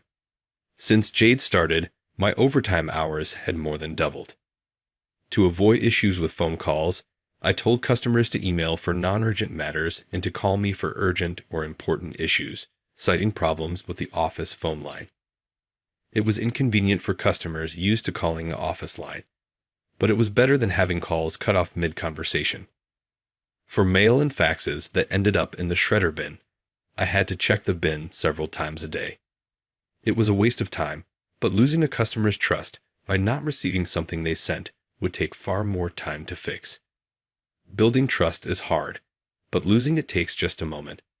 Jade didn't seem to understand that. I've endured Jade's harassment for the past 5 months, but finally, something decisive happened. It was just a few days ago. I was chosen as the main contact for a major corporation that inquired about our products. This company is one of the leading medical device manufacturers in the country, with a top market share in the industry. If we secured a contract, it would be worth millions. Not only would I achieve this quarter's sales target, but it's also certain I'll be on the promotion track. Since it's such a big account, I'll have support as well. I was planning to choose a colleague I get along with, but Jade volunteered. Her extreme enthusiasm and self-promotion convinced my boss to assign her as my support. I didn't think I could work well with Jade, but it's work. I thought we'd both act professionally and manage to cooperate, at least on the surface. However, she didn't provide any support. Instead, she sent materials for her preferred products to the client without my permission. A close colleague discreetly informed me, so luckily it didn't become a significant issue. I quickly called the contact person, casually mentioning that I had sent some materials for products they might be interested in. I briefly explained the differences between the product Jade sent and the one they inquired about, and in the process, I identified the client's needs. I then arranged a detailed discussion. Thanks to my colleague, Jade's premature actions didn't cause major problems, and the contact person was receptive. On the appointment day, I introduced the products they inquired about and, based on our prior conversation, recommended other suitable products. During the discussion, I identified more of the client's latent needs and recommended products that better matched their desires. This is my usual sales approach. Fortunately, the client appreciated my style, enjoying the detailed pros and cons of various products and finding the best fit for their company. We narrowed it down to 3 final candidates and agreed they'd consult with higher-ups. 2 days later, the contact person informed me they decided to order one of the products. After discussing quantities and terms, I prepared a quote and sent it to them. The quote amount was $5 million. The quote amount was $5 million. Jade was wide-eyed when she heard the news. Wow, that's a huge deal. I guess they went with the product I sent the materials for, right? Let me see the quote. She smirked and snatched away the estimate I had created, her smile freezing as she read it. That's only natural, I thought. The chosen product wasn't the one she had sent materials for. In fact, it wasn't even among the final 3 candidates. The product she promoted didn't quite meet the client's needs. It was like asking for a red vegetable and getting an orange bell pepper, close, but not what they wanted. She sent them the materials about that kind of product. Looks like it didn't quite match their needs this time. Jade, could you book our flights? We're scheduled for a direct meeting with a client in 2 weeks. Let's go together. When I suggested that, Jade immediately broke into a grin. I thought she had finally calmed down and felt relieved. But on the day of the meeting, I was left stranded at the airport. The meeting was scheduled for 1:00 p.m., and it was a 3-hour trip each way. I planned to meet Jade directly at the airport without going to the office. The meeting time was an hour before the flight's departure, but when the agreed time came, Jade didn't show up. I was supposed to get my ticket from her before boarding. 10 minutes passed, then 15. I tried calling her several times, but Jade didn't answer. I started to worry if something had happened to her. As concerned as I was about Jade, I was also worried about missing the flight. I headed to the counter, explained the situation, and asked if I could still board. That's when I discovered a shocking fact. My ticket hadn't been reserved. Only Jade's was. With a pale face, I called Jade again. After several rings, she picked up. Sorry, I was busy with the boarding process and couldn't answer, Jade said nonchalantly. I confronted her immediately. Jade, they said there's no reservation under my name for this flight. What's going on? In my panic and anger, I couldn't help but raise my voice, but Jade just laughed, clearly enjoying herself. Today is a $5 million deal. Should I bring the trash along? Her words made my mind go blank. I could hear her gleeful laughter on the other end of the line. Then the call ended, and she turned off her phone, making it impossible to reach her. She had planned this from the start. But there's something Jade doesn't know. The CEO of the client company is my brother. I put myself on the standby list for the next flight and called my brother, Kyle. I had tolerated Jade's petty harassment until now, but I couldn't take it anymore. It was time for Jade to face reality. Both the next flight and the one after that were fully booked, leaving me stranded at the airport. Then, finally, it was 1:00 p.m., the time of the meeting. Not even 15 minutes had passed when my phone rang. The caller ID displayed G. The call came much sooner than I had expected. Suppressing my laughter, I answered the phone. Hello, where are you right now? We're at the airport. You should know exactly where I am, I replied. Jade, you didn't reserve my ticket. Jade was momentarily speechless. I could even hear her grinding her teeth. Just get here quickly. The client's CEO says that if you don't come, the deal is off. Jade's panicked voice echoed through the phone. In the background, I heard a familiar voice speaking with a tense tone. Jade responded, and a video call invitation appeared on my phone. My brother had likely instructed her to switch to a video call as planned. I'd accepted the video call. Jade's pale face appeared on the screen, green. She turned to look at me, her face growing even paler. The CEO and the manager, why are both of you with that trash at the airport? Seeing Jade's confusion, I stifled my laughter. Why were the CEO and manager here? The reason was simple. I had called them. The company I work for is one of several founded by my great-grandfather. His company, which began in retail, has now evolved into a steel company group encompassing numerous subsidiary companies. One of them is the company I work for. The current CEO of the company I work for is my father's younger brother, my uncle. My great-grandfather was a shrewd businessman who founded many companies. He built a major corporation with a wide range of businesses, including food and beverage, fashion, telecommunications, and logistics. My brother, despite growing up in this environment, didn't rely on the legacy and started his own company. In about 10 years, he climbed the top of the industry. As a child, he was often called the reincarnation of our great-grandfather. Now I understand why I could never measure up. Back to this morning, after Jade abandoned me, I called my brother, the client's CEO, and my uncle, our company's CEO. Of course, I also informed my supervisor and the manager of the department. If the person in charge couldn't attend such an important meeting, it was only natural to report it. I informed my uncle before my superiors did. This deal was worth $5 million, a significant transaction for our company. When chaos ensued, my brother said, "Let's teach the fool who came without the person in charge a lesson." With that, even the CEO and the manager decided to join. Calling someone's sister trash is quite disrespectful. My sister, this trash is the CEO's. I heard my brother's displeased voice on the phone. Jade blinked in surprise at his words. My brother glared at Jade, who kept repeating trash, but Jade, not noticing, lit up and became even more smug. "So you were favoring her because she's your sister, Kyle? That's not good for the company. Look, I've brought a new proposal. This product is much more popular than the one that Trash suggested." Enough. Jade started her sales pitch enthusiastically, but my brother's angry voice cut her off. "I heard that after making an inquiry, our staff received a brochure for a product that didn't meet our needs. You sent it, didn't you?" Our staff was puzzled, thinking the person in charge wouldn't send such a thing, and now I understand why. "What? There is no way it didn't meet your needs. This product is really popular." "So what?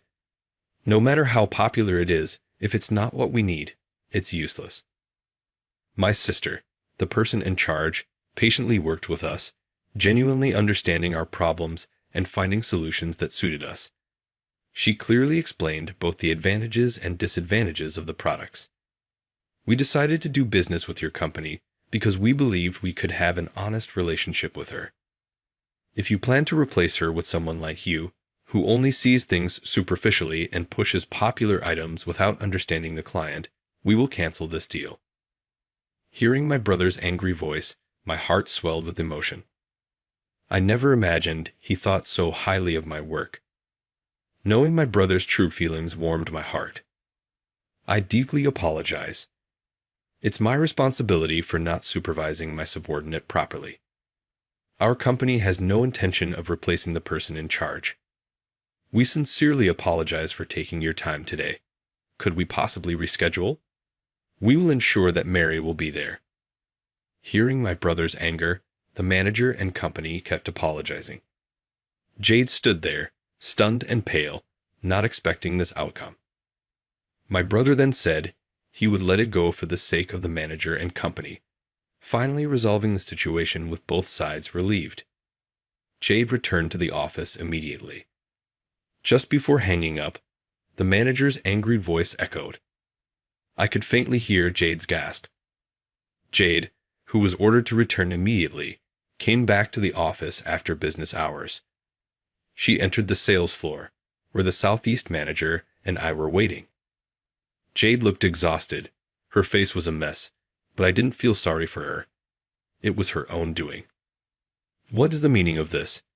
As soon as Jade returned, the manager angrily confronted her. He looked ready to grab her. "Sir, I was set up. Please believe me." Jade, with tears in her eyes, clung to the manager instead. She pressed her chest against his arm and looked up at him pleadingly. "How?" The manager, not entirely displeased, asked. Jade lowered her face sadly but gave me a wicked smile. It seemed she was plotting something again. "The truth is, Mary ordered me to go alone today. I told her she was the person in charge, but she said I was being impertinent for not obeying her. Even though I'm a new hire, she threatened to harass me until I quit if I refused." "Is that true?" The manager looked back and forth between Jade, who was tearfully pleading, and me. "Of course not. What she said isn't true. I firmly denied it. That's not true. In fact, I've been the one getting harassed by Jade." "You're just making things up. You don't have any proof." Jade repeated the same words she used before, smirking smugly. She probably thought she had me cornered. I smiled sweetly at Jade, who was grinning wickedly. "I do have proof." "Huh." Jade's voice sounded foolish as she reacted to my words. Ignoring her, I pulled out my phone from my pocket. I opened the latest audio file. It was a recording of my conversation with Jade at the airport this morning. The exchange between Jade and me played from my phone.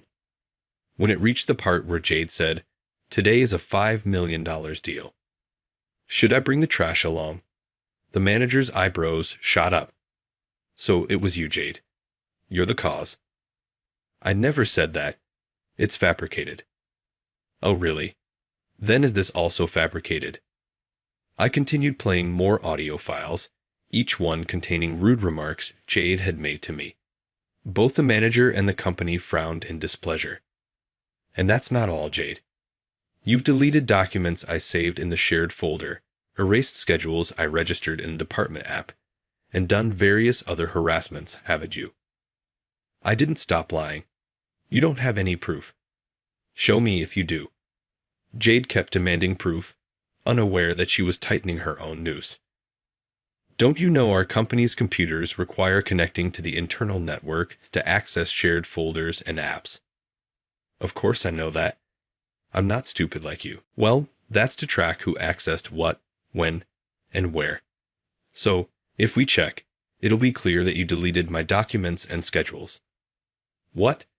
No one told me that." Jade visibly panicked at my words.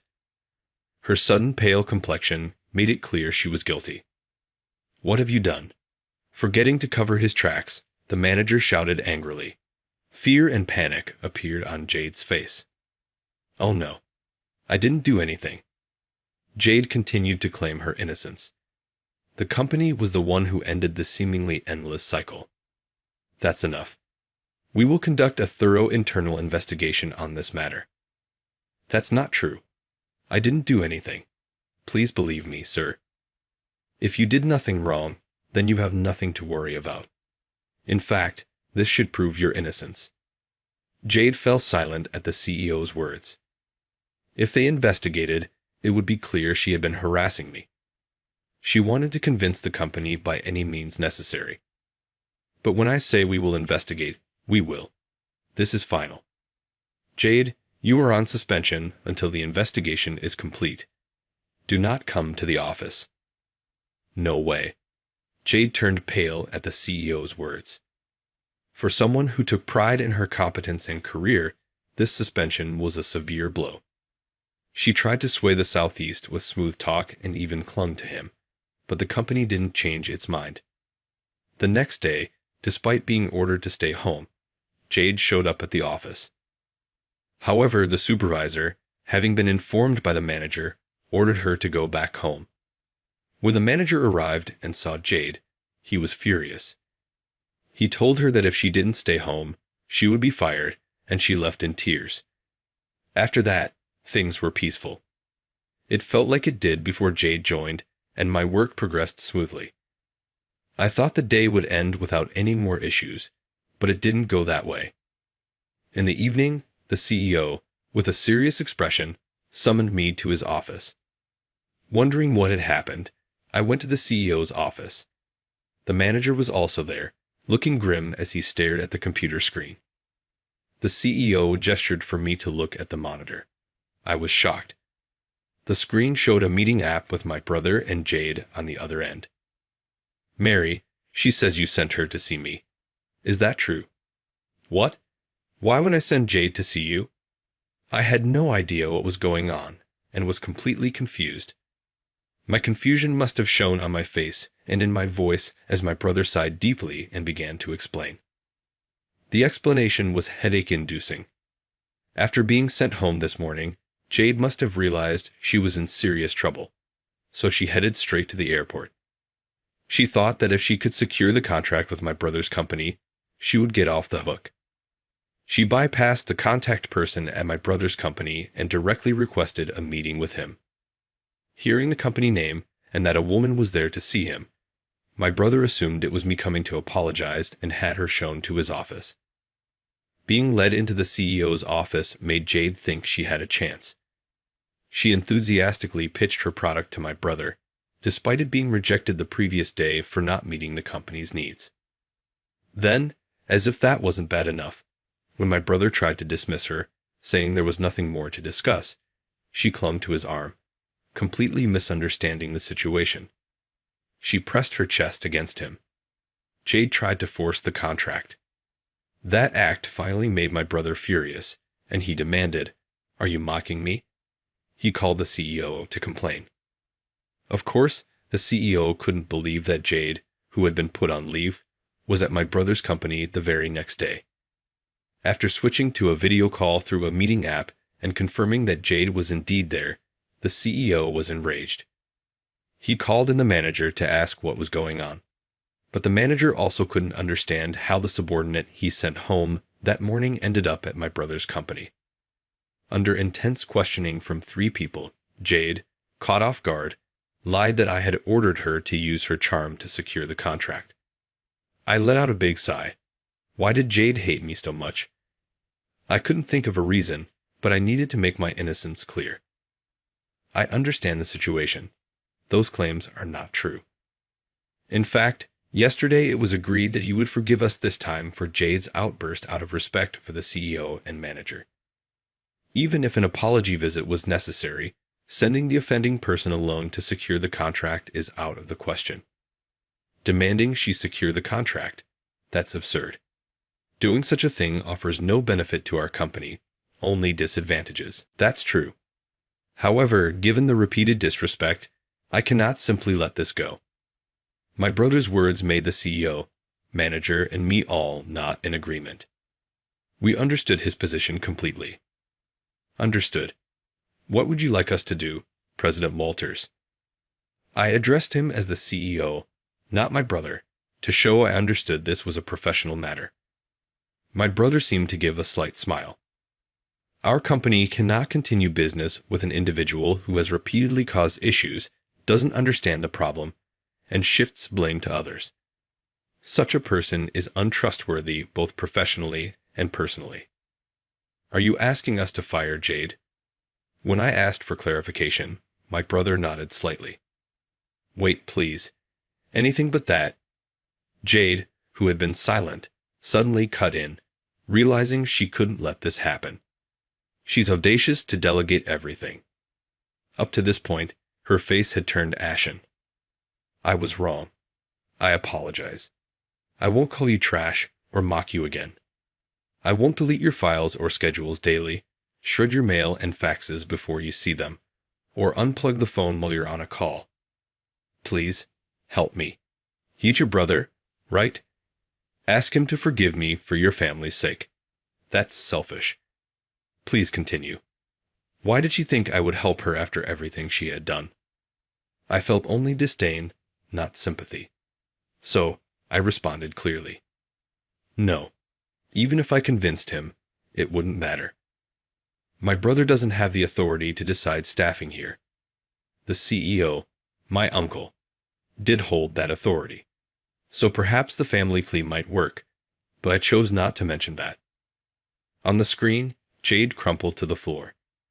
Seeing her face full of despair gave me a small sense of satisfaction. Jade was picked up by the manager that same day. The CEO decided that she might cause more trouble if left alone. Even after being told to go home, the next day, Jade was terminated immediately, even before her probation period ended. It didn't end there. She was also sued for substantial damages by the company. Her harassment caused work disruptions and ruined deals. The contract with my brother's company would now be challenging to secure under the initial terms. Our company would have to make concessions on price and conditions to make up for the trouble.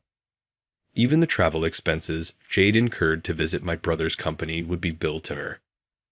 Moreover, the CEO was so furious that he intended to ensure Jade wouldn't be hired by any affiliated companies. But that won't be enough. The Estelle Company Group, to which the CEO's company belongs, is a major conglomerate in various sectors, including food, fashion, telecommunications, and logistics. Finding a company in the country with no ties to Estelle would be nearly impossible. Who would want to hire someone disliked by the founder's family? Jade would likely face a tough future, paying off a significant debt without being able to find decent work. As for me, I regained peace in my life after Jade left. Having my work recognized by my brother, whom I had always felt inferior to, boosted my confidence at work. Maybe this newfound confidence was noticeable because a longtime client remarked, "You were always reliable, but lately you seem more assured and dependable." My sales performance improved, and I was on track to achieve my best year yet. There were other positive changes as well.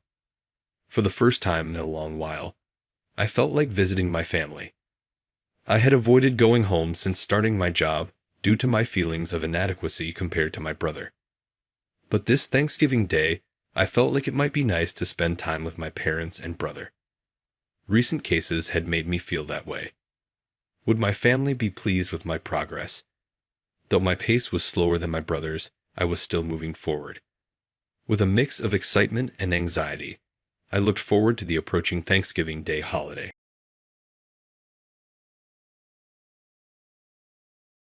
I am quite fortunate.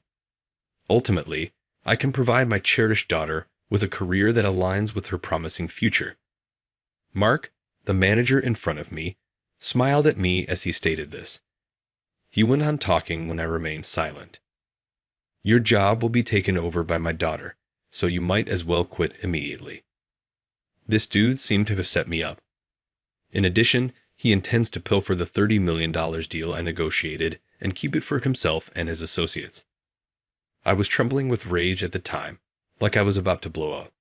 It was also true, though, that I was powerless to stop his brutal treatment. I was forced to take the penalty that was meted out. But after a few months, everything changed drastically. It is true that people who attempt to steal something from someone else will ultimately suffer from divine vengeance. The guy who dragged me down, Mark, finally fell from grace. His inability to really comprehend his own daughter was the root of this failure. I'm 32 years old, and my name is Ryan. I work for a pharmaceutical company in the sales division. It's been about 10 years since I started working for this company right after I graduated from college. Despite my initial difficulties adjusting, I believe I've now mastered my job. New developments are produced daily in the pharmaceutical sector. As I continue to discover new things, I find this environment to be both gratifying and stimulating. Becoming an MR is my ultimate ambition. I haven't altered this goal since I began working here. You could even say that my only reason for joining this organization was to become an MR. In order to get their company's products included into medical practices, MSRs are responsible for informing medical practitioners about the safety and efficacy of those products. It's a crucial position that might alter the medications that pharmacies and hospitals stock. The new drugs that are being developed might even save lives. It makes me proud and inspires me even more to know that my work makes such a significant impact on society. Nevertheless, I have a long way to go before reaching my objective. I'm working really hard in the sales department right now. This work is really difficult, and the truth is that I was first unable to get any contracts. Nothing worked, no matter how passionately I pitch or how well I try to describe our offerings.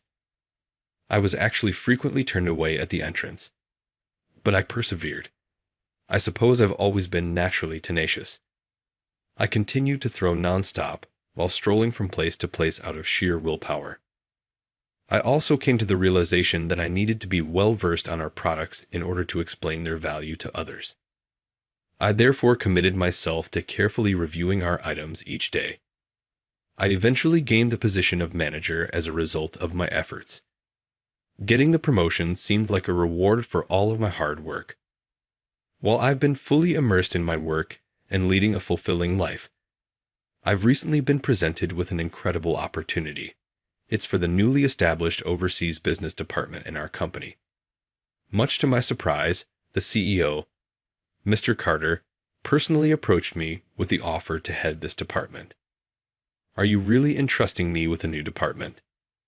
The unexpected proposal filled me with joy, as though I were on cloud 9. After hearing more, I learned that Mr. Carter highly valued my language skills. To be honest, I've always felt that my proficiency in English was a strength. I've always enjoyed learning and discovering foreign languages. This time, I was thrilled to finally have an opportunity to put those skills to use with the launch of this department. Other members were also brought together. Some were familiar faces, while others were people I hadn't interacted with much. Even so, I made an effort to treat everyone equally and help each person shine in their own way. Among them, a female colleague named Sarah, who I was responsible for mentoring, seemed to particularly appreciate my guidance. Ryan, I really admire your work ethic. I want to become like you as soon as possible. I'll do my best, Sarah would often say to me. When you're respected like this by a colleague, there's no way you can slack off. To meet their expectations, I pushed myself even harder at work. I believe that by tackling even the smallest tasks with full effort, I could set an example and become a better leader for my team. Then, one day, my hard work finally paid off. I managed to secure a major $30 million contract. The client was an American pharmaceutical company. They proposed working with us on the joint development of a new drug. However, at first, they didn't seem very enthusiastic about the idea. While it wasn't an outright rejection, their response felt lukewarm at best. But I couldn't afford to let this opportunity slip away. Determined to persuade them, I held numerous discussions with the client, presenting our case repeatedly. As a result, they gradually came to see the value we could bring. When I announced the successful contract to my department, everyone was overjoyed. Some praised me with remarks like, "As expected of you." Others were motivated, saying, "Let's follow in your footsteps and work harder." Some even approached me asking, "Please teach us the secrets to successful negotiations." This major success significantly boosted the morale of our team. I could feel a growing sense of unity within the group, which made me feel both encouraged and determined to work even harder. However, despite appearances, not everything in our new department was going smoothly. The truth is, there was one person who wasn't pleased with my efforts. That person was Mark, the head of our department. Initially, we didn't have a bad relationship, but over time, he began to target me relentlessly. Mark could be described as a complicated person. Despite being in the position of department head, he harbored a deep inferiority complex about his education. It likely stemmed from the fact that he only graduated high school before entering the workforce. He seemed to have a particular dislike for university graduates, highly educated individuals, or those with advanced skills. Above all, he appeared to genuinely resent people who were proficient in languages, a skill he completely lacked. For example, whenever we casually used business terms in conversations, he would snap, "We're Japanese, so speak Japanese." I often used business jargon unconsciously, which seemed to irritate him even more. Once, he went so far as to say, "Don't act cool. You're Japanese. Stop showing off. It's gross." These unreasonable remarks obviously made me angry, but since he was my superior, there wasn't much I could do but let his comments slide. One day, while I was working on some documents in the office, a colleague called out to me, "Ryan, sorry, but can you come here quickly?" The way they called my name and their tone carried a sense of urgency. Wondering if there was some sort of trouble, I left my desk with a slight sense of worry. "What's wrong?" I rushed over to the colleague who had called me. It turned out they had received a call from abroad and couldn't communicate effectively, so they wanted me to handle it. Aside from that, there didn't seem to be any major trouble. Relieved, I took the call and addressed the issue. As soon as I hung up, the colleague looked at me apologetically. "I'm sorry for troubling you, Ryan," they said, looking a bit downcast. But when I smiled and replied, "It's no problem at all." "Nothing to worry about," they seemed relieved. After seeing them off, I returned to my desk. I was about to resume my work when I noticed something slightly off about my computer screen. Something felt different. I couldn't pinpoint exactly what, but there was a subtle, unsettling sense that something wasn't right. Leaving the screen on while I was away had been a mistake in itself. Thinking it was an urgent matter, I had rushed off and forgotten to lock my computer. This meant that after I left, anyone could have accessed it.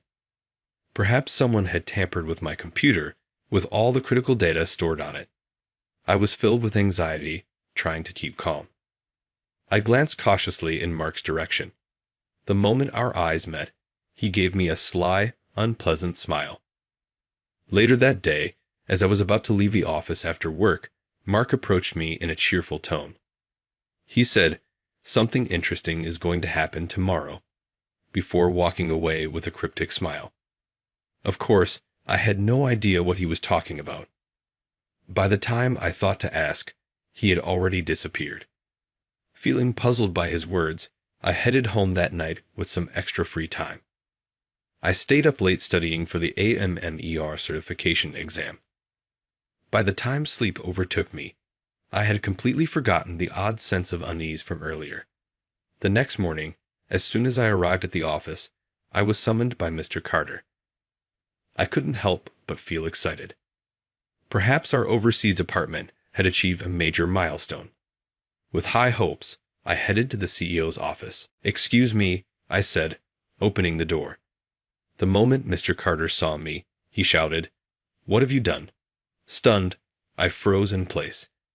He was visibly furious. "I'm sorry, sir, but I don't understand what happened," I asked nervously. With a thunderous expression, he replied, "There's been a data breach."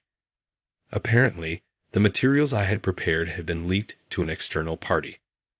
The client had discovered this and was furious, threatening not only to terminate the contract but also to sue for damages. "I didn't do it," I declared firmly, knowing I had no involvement whatsoever. There wasn't even a 1% chance I could have made such a mistake. However, Mr. Carter firmly said, "That's impossible." He explained that the leak was traced back to my email address and had occurred yesterday. How could that be? I mentally reviewed my actions from the previous day. Then I remembered stepping away from my desk briefly when a colleague called me. When I returned, I had felt something was off about my computer. It must have been tampered with during that short time. Realizing this, I wanted to explain I wasn't responsible. However, the fact remained that I had forgotten to lock my computer, creating the opportunity for this to happen. I had no excuse to offer. Mr. Carter's anger escalated, and eventually he said, "You may need to take responsibility by resigning." In essence, he was telling me I was being fired. Feeling utterly crushed, I left the office. As I stepped into the hallway, overwhelmed with despair, I noticed a man standing there. It was Mark. He smirked and said, "What's wrong? You look pale." I told him about my dismissal, still baffled by everything that had happened. Fighting shock, he exaggeratedly replied, "Oh no, you really should lock your computer next time." How did he know I had forgotten to lock my computer? Suspicious, I asked him directly. He brushed it off, saying, "Did I say that? Maybe you're so shaken by the news that you misheard me." His evasive response only deepened my unease. Ignoring my growing frustration, he continued speaking. "But really, I'm so lucky I can give my beloved daughter a job that's perfect for her, starting with that $30 million contract. It's just right for her future." I couldn't believe my ears. What could this possibly mean? Was he really planning to hand over the $30 million contract to his daughter, who had just returned from studying abroad? As if to confirm my suspicions, he continued speaking. "My daughter Emily will be taking over your position, so you might as well quit right away," he said. In that moment, I realized I had been set up by Mark. It was clear he was behind the data breach. That's why he smugly told me yesterday, "Something interesting is going to happen." Everything started to make sense. You're the one who leaked the information, aren't you?" I asked. "Who knows? What are you talking about?" Mark replied, half smirking as he feigned ignorance. I wanted to report this to Mr. Carter immediately, but Mark stopped me. "Do you have proof? Without evidence, how are you going to pin this on me?" Poor you, he said mockingly. Then, with a grin, he added, better luck next time, before walking away. He was right. Without any proof, no one would believe me. In the end, there was nothing I could do, and I was forced to leave the company. 1 week before my resignation, Emily joined the company, effectively replacing me. On her first day, she approached me and said with a sneer, "You're still here? Don't get in the way of my work." I couldn't help but think, like father, like daughter. Emily had strikingly dyed hair, meticulously applied makeup, and a strong perfume that lingered wherever she walked. Sarah kindly advised her, since we handle pharmaceuticals, it might be better to avoid strong perfume. But Emily clicked her tongue in irritation and snapped, "Mind your own business, old lady." Her attitude was defiant, to say the least.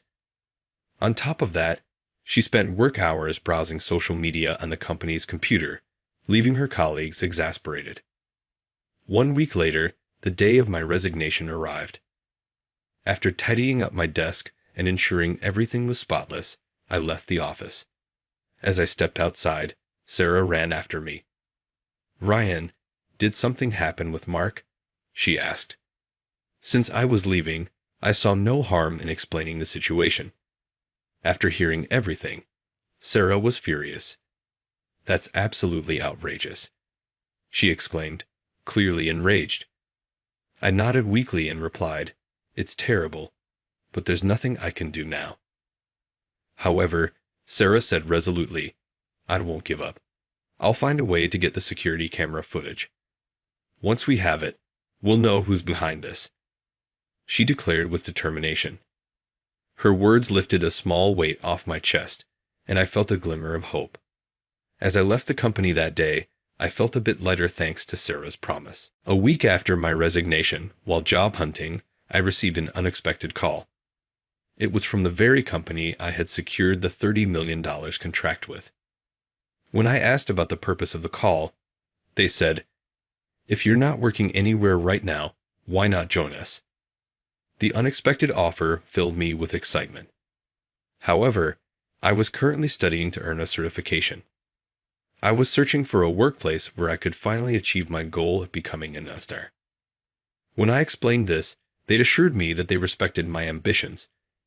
They even mentioned that they would consider promoting me to an MTAR position in the future. With such promising prospects, I decided to join the company without hesitation.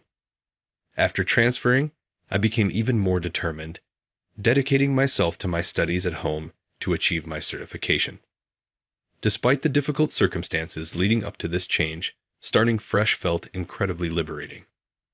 One day, during this new chapter of my life, I received a call from someone I never wanted to hear from again. Of course, it was Mark. The moment I answered, he shouted angrily, "Hey, what's the meaning of this?" When I asked, "What do you mean?" Mark explained that the pharmaceutical company had called to complain, saying, "We are receiving emails in incomprehensible languages from the new representative. Where is the previous person? Shouldn't you ask your daughter about that?" I thought. Honestly, I had already left the company and had no involvement. However, Mark insisted. "My daughter said she responded properly in English. There's no issue on our end." He then barked, "Check the email exchanges right now," and abruptly hung up. Suppressing a sigh, I opened the forwarded emails. The problem was immediately clear. Her emails made no sense at all. It wasn't just a matter of poor email etiquette. Her English was so chaotic that effective communication was impossible. So, the rumors about her were true. At that moment, everything finally clicked for me. After my resignation, I had briefly spoken with a former colleague about Emily. According to him, Emily could barely speak English. She studied abroad for a year in the US, but mostly stayed around Japanese people, so her English didn't improve. She even said herself that she got by on vibes, they explained. At the time, I was skeptical, but the emails left no doubt. On top of that, it turned out later that her strong perfume caused issues as well. Despite Sarah's earlier advice, Emily had continued wearing it, and the CEO of the pharmaceutical company was outraged, finding it incredibly disrespectful.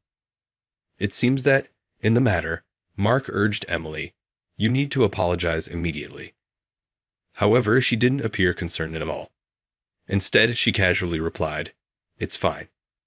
I even took a photo with one of their employees as a keepsake and posted it on social media. Unfortunately, that very post led to an even bigger disaster. In the photo, Emily was holding a document with sensitive company data clearly visible. The data leak was complete. Mark panicked, but Emily didn't seem to grasp the gravity of the situation. Amidst the chaos, I received another call from Mark. "Fix this immediately. This is a disaster. You can handle it, right?" he shouted, his tone still as demanding as ever.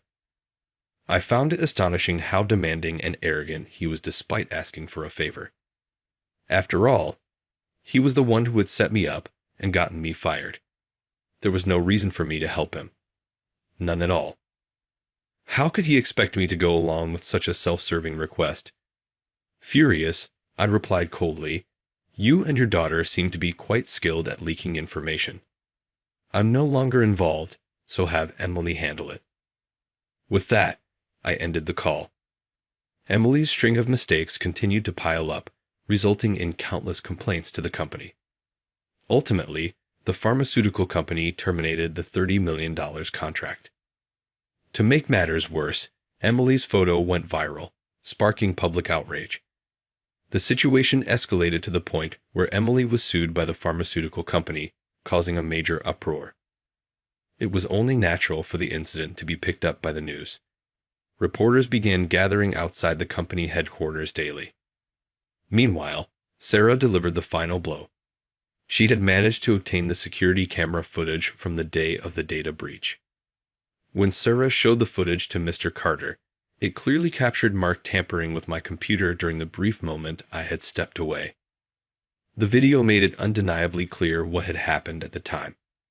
Coincidentally, it was the exact same time the emails had been sent, with mounting issues and an avalanche of complaints. The company couldn't handle the chaos. In no time, it collapsed entirely. Both Mark and Emily found themselves unemployed. Reportedly, they were hounded by the media even after the company's closure. Unable to leave their home, Emily suggested fleeing to the U.S., but Mark dismissed the idea, saying, "Neither of us can speak English." Meanwhile, I was thriving in my new role at the pharmaceutical company. Work was going well, and my studies for MPhar certification were progressing smoothly. With the date of the MPhar certification exam approaching, I was living fulfilling days while steadily preparing for the test. One day, I received a call from Sarah. She was also job hunting after the company's collapse, but it seemed she was struggling to find a suitable position and was deeply troubled by it. She reached out to me asking for some advice, so I decided to meet her for dinner that evening to talk through her concerns. Over the meal, we discussed her challenges, and I listened attentively to what she had to say. "Whenever I mention the name of my former workplace, I get rejected immediately," she said. It seemed the company's reputation had deteriorated far beyond what I had imagined. This was clearly making her job search much more difficult. It was a tough situation, no doubt about it. Thinking about how I could help her, I started considering what I could do to support her in finding a solution. After all, Sarah was the one who exposed Mark's wrongdoing and cleared my name. She fought for my honor, and I felt there must be something I could do for her in return. I suggested that she consider applying to my current pharmaceutical company. Her face lit up immediately. "Really? Getting a recommendation from you feels like a dream. Can I truly count on your help?" she said with excitement. Her joyful expression filled me with determination. "It's my turn to help," I thought as I nodded firmly. I recommended Sarah to my company, highlighting her intelligence and capabilities. Thanks to her strong skills and determination, she was successfully hired. Now she has become my trusted partner at work. Her efficiency and ability to excel were quickly recognized, and she earned the respect of everyone around her. Still, she often says, "Ryan, I've always admired you. I love how you approach life." Every time, her words make me blush with pride and gratitude. Meanwhile, Mark and Emily eventually moved to the US, but, of course, it was Mark. His inability to communicate in English was so severe that nothing seemed to go well for him. There was even an incident where he snapped at a cashier, shouting, "I'm Japanese. It's normal for me not to speak English." Nearby, a Japanese bystander calmly advised him, "We are in the US. If you're living here, perhaps you should study English." When I heard this story, I could vividly picture Mark's indignant reaction. It was just so typical of him. As for me, I continued dedicating my spare time to studying and finally obtained my MTR certification. The moment my long-held dream became a reality, I was overcome with emotion, tears streaming down my face as I felt my years of effort had paid off. Becoming an MR was everything I had hoped for, but it was also more challenging than I imagined. The role required extensive expertise, came with strict quotas, and demanded relentless effort. Despite the difficulties, I found immense satisfaction in my work. Doctors and nurses at the hospitals I visited would often say, "We trust you, Ryan." It made me incredibly happy. That sense of trust gave me a profound sense of purpose. Recently, I've been receiving more compliments on my ability to mentor and guide others at work. It's likely that earning my certification deepened my knowledge significantly. This gave me the confidence to trust my own way of thinking. Many colleagues aspiring to become MRs have asked me for study tips. Having studied independently, I understand how tough it can be to navigate the process alone. The challenge of staying motivated and finding effective study methods is something I know all too well. That's why I decided to accept their requests. As a result, I now host study sessions for anyone interested, with the added purpose of helping to mentor and develop younger colleagues. By increasing the number of people who can become MRs, it might ultimately contribute to improving someone's health. This thought keeps me motivated, even during my busiest days. One evening after work, Sarah invited me out to celebrate my MTR certification. We went to a cozy bar and enjoyed light conversation throughout the night. She repeatedly said, "Congratulations," which made me feel incredibly appreciated and proud. As we talked, the conversation naturally drifted toward work. I casually mentioned something about my job, but she suddenly frowned and said, "This is personal time. No work talk allowed. It's banned." Her expression and tone were so cute and amusing that I couldn't help but laugh out loud. At that moment, I realized something. Being with Sarah brought me a sense of peace. I had always kept my composure and hidden my stress, no matter how tough things got, but with her, I felt completely relaxed. What was this feeling? To be honest, I wasn't entirely sure what it meant. Sarah was an important colleague, a teammate, and a partner in the truest sense. That wouldn't change, yet I couldn't shake the feeling that there might be something more. For now, though, I chose not to overthink it. I simply knew that I enjoyed being with her, and that was enough. Looking back at everything that had happened, I could confidently say that my work life was going well. In fact, at my current company, I had managed to secure a $50 million contract. I was fortunate to be surrounded by great colleagues, making my workdays fulfilling and enjoyable. Still, I had come to realize that success wasn't about the numbers. What truly mattered was treating clients with sincerity and recognizing the impact of our work on others. After all, the comfort and conveniences we enjoy today are thanks to someone else's hard work. That's a truth I never want to forget. I also want to cherish the people working alongside me. No one can achieve everything alone. I hope to live by trusting and supporting those around me, helping each other along the way. That, I believed, was the most important lesson of all.